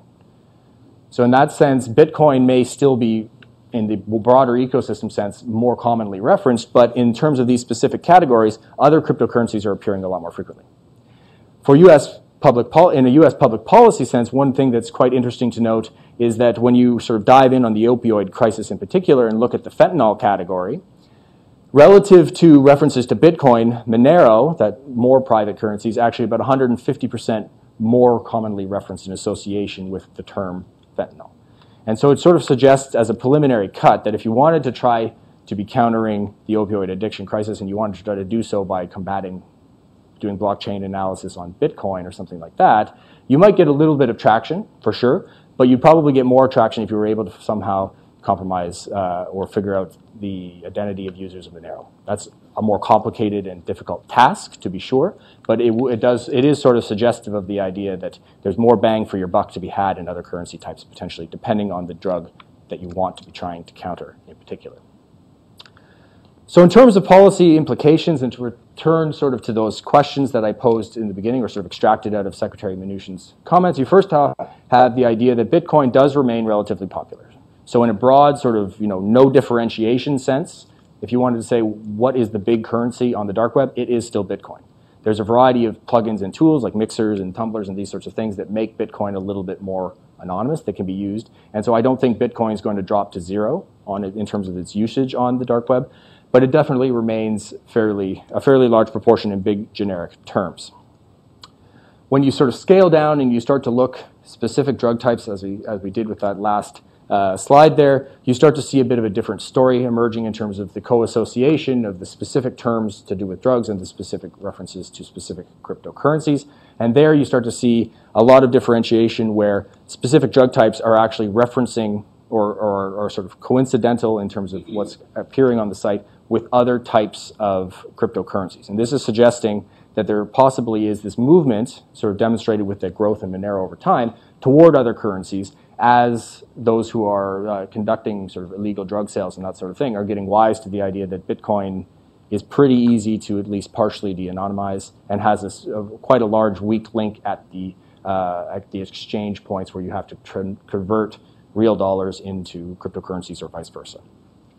And lastly, just to the opioid addiction point, if fentanyl is a major driver of that, there seems to be this very strong association between fentanyl as a category of drugs and Monero as a specific cryptocurrency. About 150% more common to have references to fentanyl than to have references to Bitcoin. And so in that sense, again, from a policy angle, and I'll conclude on this point, it's just that you'd probably want to be spending your resources on blockchain analysis to the extent that such, or de-anonymizing to the extent that such a thing is possible of Monero, rather than doubling down on trying to figure out who's using Bitcoin.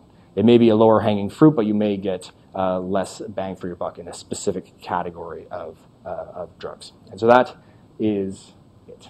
Thank you all.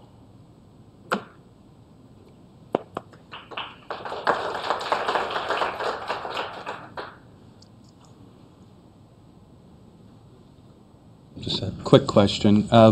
So why is Monero so much less vulnerable than Bitcoin in terms of the... Right. So there's people in the room who study this a little bit more intensely than I have, and they may be able to correct anything that I'm going to say that's wrong. But so Bitcoin has a public address that's part of the blockchain. And so all the transactions that you do via Bitcoin are linked to that address, and you see who's transacting with whom, what dollar values, and that allows you to analyze the blockchain and to trace out from sort of point of sale all the way through to the exchange where you're converting currency, who's doing what effectively. Right. Monero has private addresses linked to you, and that's where you're storing your value, but the exchanges are done through one-time use public addresses. And then they have this other complicating factor where you have ring CT, which means that the actual exchange of Monero gets lumped together in with a lot of other transactions, and you end up basically not even being able to say my wallet transacted with your wallet with any amount of value. So the ability to correlate, for example, an exchange of $5 becomes impossible with Monero 2. So they've sort of obfuscated both the uniqueness of the wallet as it's tied to a specific account, as well as the dollar value. So you have two areas where previous forms of analysis of blockchain could have given you some answers, and now they're built by design to sort of obfuscate on both angles. Marie, if I messed that up totally, let me know. Okay, good.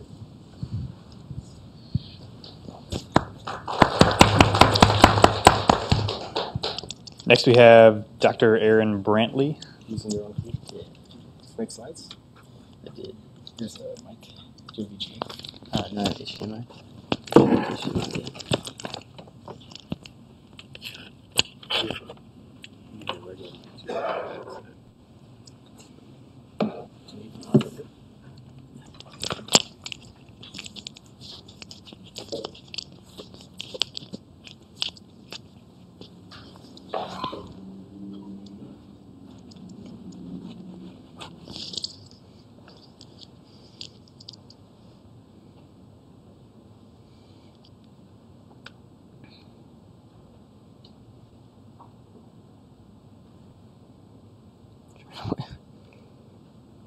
There we go. Okay. My application's closed on the other window. Okay. First of all, let me thank you everybody for being here, and thanks to Eric and Grace and Hume and everybody else for putting this on. So I'm going to talk a little bit about some of the research I've done over the years on essentially terrorist usage of the internet as it pertains particularly to innovation, but also to the use of Bitcoin and other types of things. I think one thing to remember is, just like Gareth and others have talked about, there's a lot of innovation going on within nefarious communities, and we should be very cognizant of the fact that this is a long treadmill and not a short-term event that can be solved by one-off solutions. It has to be a deliberate strategy over time. A few of the products that I've done over the last few years focused on the financing of terrorism using Bitcoin, innovation and adaptation strategies within terrorist networks, and others. I think what's also important for us to remember is that terrorists in particular are increasingly digital natives. They have grown up in environments where they leverage mobile phones for the internet, for access to global to recruitment networks, to financial networks. In a large percentage of Africa and other places, they don't use banks; they use mobile phone transactions and other types of things. So we're engaging in a type of environment that's outside of what we consider the norm. These aren't people using SWIFT networks. These are people using novel forms of financial transactions to engage in acts that we deem inappropriate. They have an unprecedented access to the knowledge about our capabilities. This is continuously facilitated by leaks, both from within our own government, from our allies, and through other parties. And they have, over the years, developed a robust capability to adapt and develop countermeasures for our attempts to take them offline. Just to give you an example of some of the recent domestic terrorism incidents, every single one of these individuals, with perhaps the exception of Abdul Karim, was a digital native from birth. They interacted on a regular basis with technology from the day they were born. Largely, what I focused on when I was working this issue with U.S. Cyber Command and Army Cyber Command and others was, where in the world are terrorists? How do we find them, leveraging digital technologies and other types of tools and techniques? And if you study terrorism, you know that traditional terrorist networks function in a variety of different ways. So we don't typically see the highly centralized network, but we do see a very decentralized network with a central node that would be Al-Qaeda, or a more decentralized distributed network, which would be Daesh, with a centralization in Iraq and Syria during its heyday. It's also important to recognize that each of these networks, as we were analyzing them, leaned heavily on the best practices of others who came before them in providing information and intelligence. And I've seen lots of reports, particularly on Edward Snowden. I've read them in Arabic and other languages as well, talking about Brother Snowden being such a helpful force in the global jihad. Now, Ron Diebert and I get in arguments on this a lot. But so knowing that information is readily available helps us to understand that innovation is not a foregone conclusion, that it is something that is happening regularly within jihadist networks on an ongoing basis. For a while, they were using a series of platforms dumped to Just Pasted and others. These were being tracked by the FBI and intelligence agencies on a regular basis. They started putting up their own independent sites, such as Pacemaker. They also tried to run them in the dark web, although they didn't do very well. And they also created automated scripts to regenerate Twitter accounts and other types of things using TwitterBack. And then Asar al-Mujahideen, which is an encrypted messaging platform. And now they have a new platform that enables them to encrypt and do steganographic work using PHP scripts and Python. We've seen limited use of Bitcoin and other types of cryptocurrencies. Here's one example that was collected about, 11 months ago. And we love it when they post stuff like this because it provides a really quick way to find them. There's been several reports out of CNAS and RAND and others that talk about the potential implications of Bitcoin. But the fundamental problem of using Bitcoin for terrorism is the transition of financial currency, of a digital currency, into a fiat currency that's used on the ground.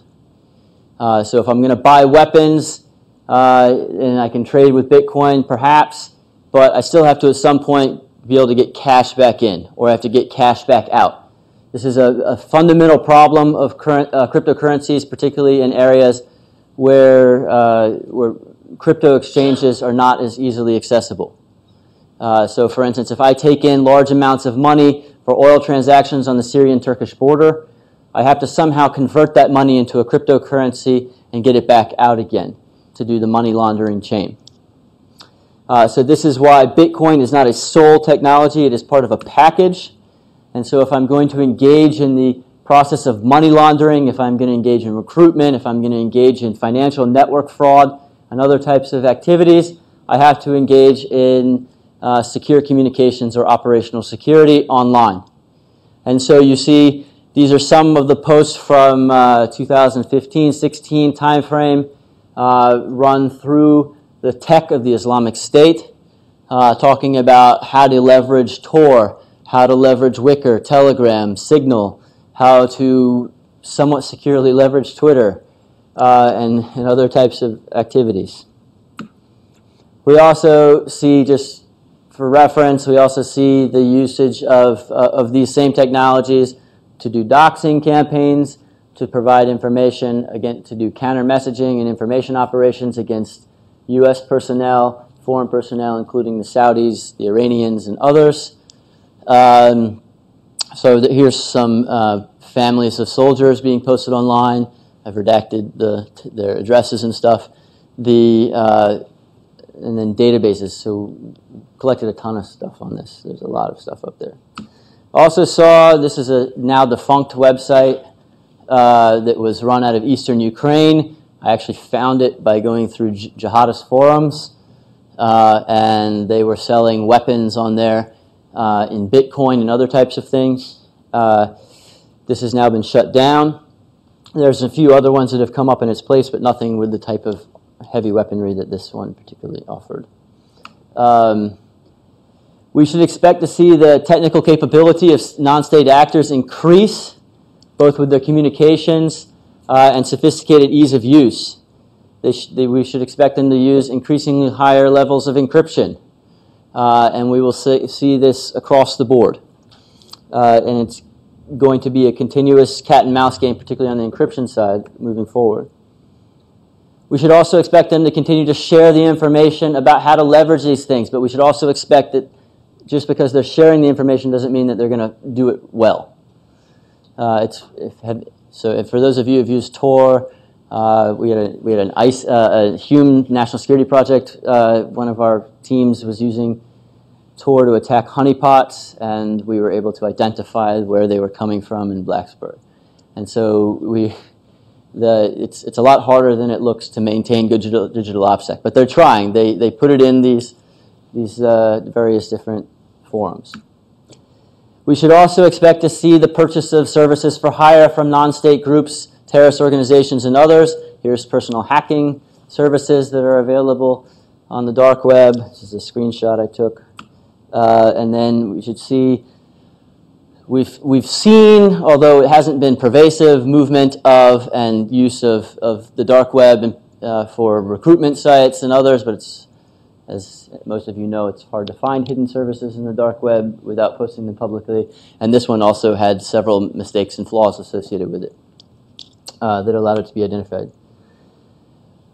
The only time, we've only seen this on a very few occasions, the purchasing of hacking services in real time, monitoring on the dark web. This is a collection of purchases of somebody saying that they're ISIS, trying to purchase hacking services on the dark web. Over the course of research, we identified 130 different tools or platforms being discussed, of which Bitcoin, Ethereum, Monero, and others are now being added to this list. And so with that, I will kind of close it out and open it up for questions. So yeah. Thank you, Aaron. I guess one question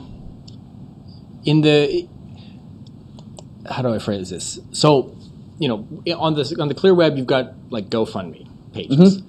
Do you see any evidence of the equivalent in this space where cryptocurrencies or dark web hidden service sites are being leveraged to sort of just Yes, transact? So there were a few Chechen and Turkish terrorist organizations that tried leveraging it. That we found, there are obviously others that pop up, but it doesn't stay up long. It goes down pretty quickly. They try and do it, but so in meetings that I've had and in forums, I've seen them discuss the different aspects of it, and the general consensus is that using Hawala networks is far more efficient. First of all, it allows them to transfer enormous sums of money, and it allows them to do it much more anonymously than using Bitcoin or any of the other services.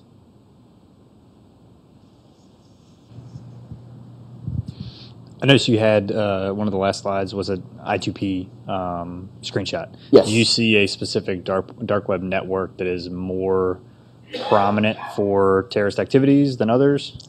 No, they try and use both, but so there's remarkably there's not as many as people think. It's you have a higher statistical probability of slipping and falling and dying in your bathtub than you do of being killed by a foreign terrorist attack. But so the group is we see groups developing, we see bad people trying to do bad things, but I would say that the issues that Gareth highlights with child pornography and other types of things are far more pervasive on the dark web than terrorism.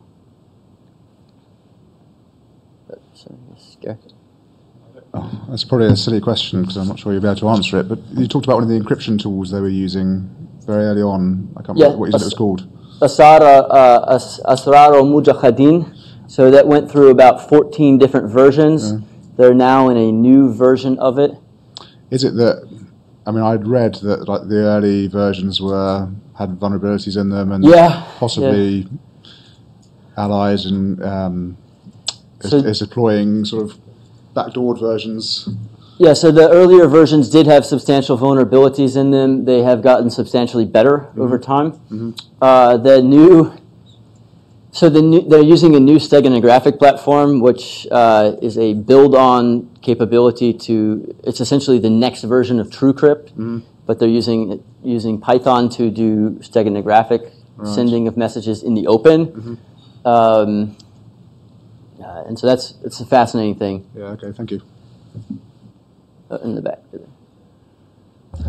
So you have a lot of, so if you go to the next slide, you have this comparison between, you have this sentiment of different services that terrorists have. Yeah, it's just a basic sentiment. Okay, are terrorists a lot like us, or are they different? So does everybody just love Tor, or do terrorists love Tor more than everybody? Or does, everybody have negative sentiment towards Google search? And no, so these aren't sentiments, and these are essentially reviews of their perceptions of security on different platforms. Okay.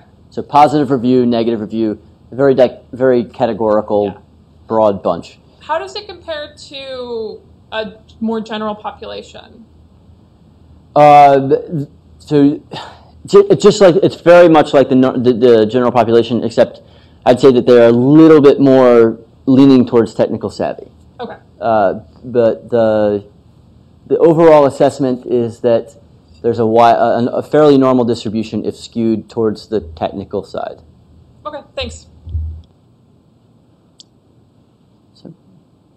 Okay. Yeah, sorry. Hey, Aaron. And I don't know, maybe this question is more broadly upon this last segment that we had. So if anybody has an insight on it, please, speak up. But is there any assessment or your sense of how cryptocurrencies are being used as a national tool of influence, specifically to undermine, the dollar and its dominant position in global trade and transactions? Let me see if I can go back to this. I advised on this report here, National Security Implications of Virtual Currency, which is a RAND report, which I highly recommend. It's very good. That discusses the possibility of doing what you're talking about. I haven't seen it in practice, if only because there are fundamental problems associated with cryptocurrencies right now. One, there's 500 of them. There are several that are primary use cryptocurrencies that are and maybe Eric and others can add to this. There are several currencies that are primarily used: Ethereum, Monero, Bitcoin, Dogecoin, others. But the reality is that they aren't they're inefficient for several different reasons. One, they consume an enormous amount of power. Two, they are not as fast as using a credit card or cash or other financial mechanisms. And so to convince people to undermine a major currency system is less likely than what we're seeing in the process of using things like Apple Pay, Android Pay, other types of things, where they're using references to fiat currencies in digital implementation form, which are extremely efficient, both cryptographically and in terms of transfer of financial funds.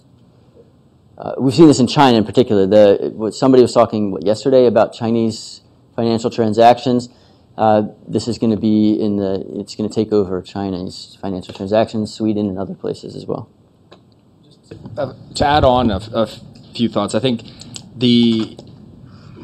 I haven't observed much evidence of this, and I think to what Aaron was saying, I think there are some limitations. One is Bitcoin, for example, it's not going to scale well. Visa processes like tens of thousands of transactions a minute, and Bitcoin can do like 7.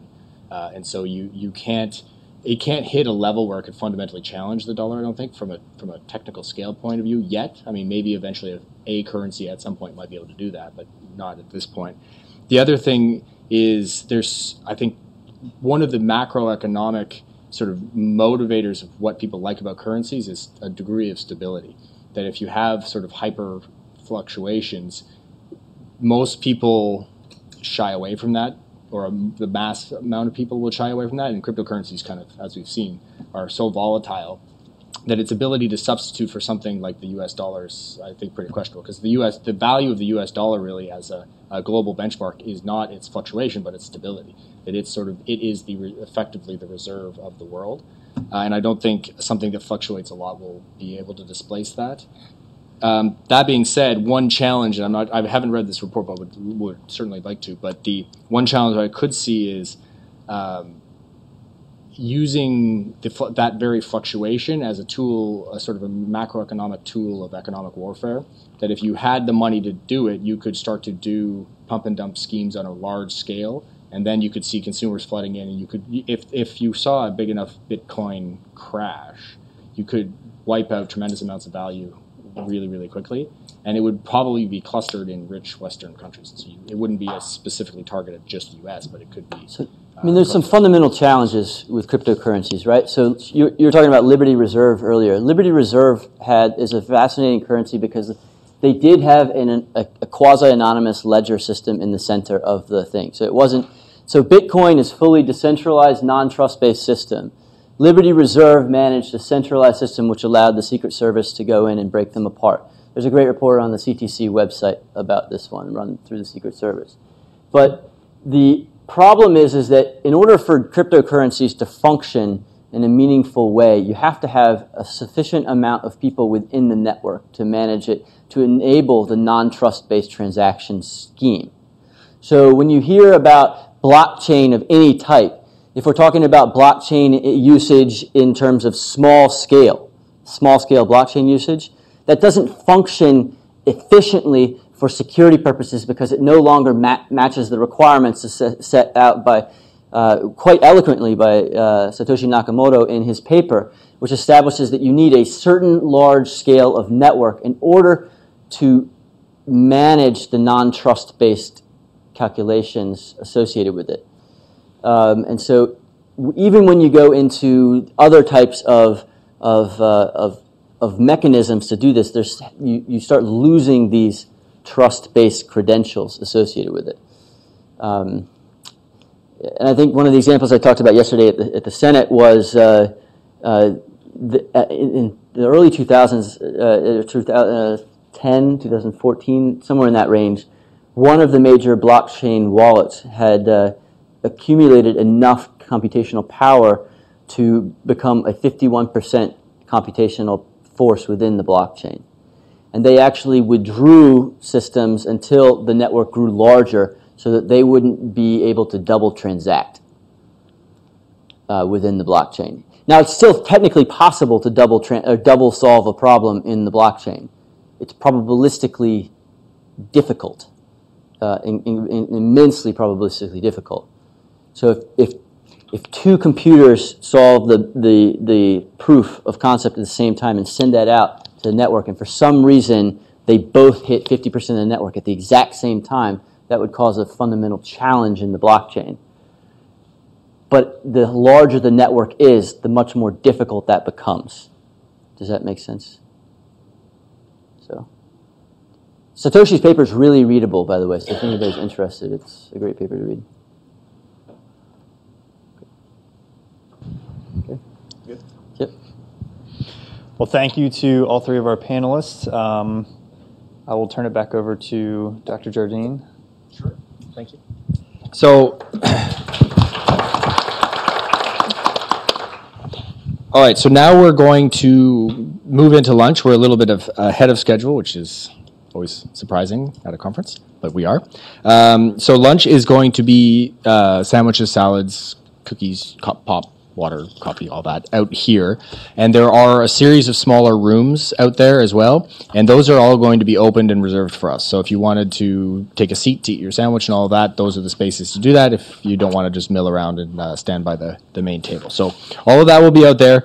Lunch runs till 1:30 when we're going to be reconvening for the panel on extremism, malware markets, and public use of Tor. So thank you all.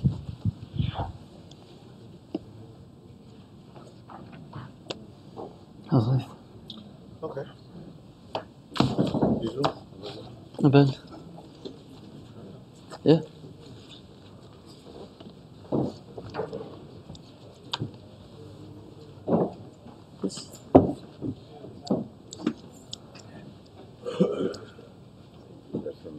typing. too much Yeah. on the keyboard or Yes. anything like that. Oop, I left this on. Let me turn this off.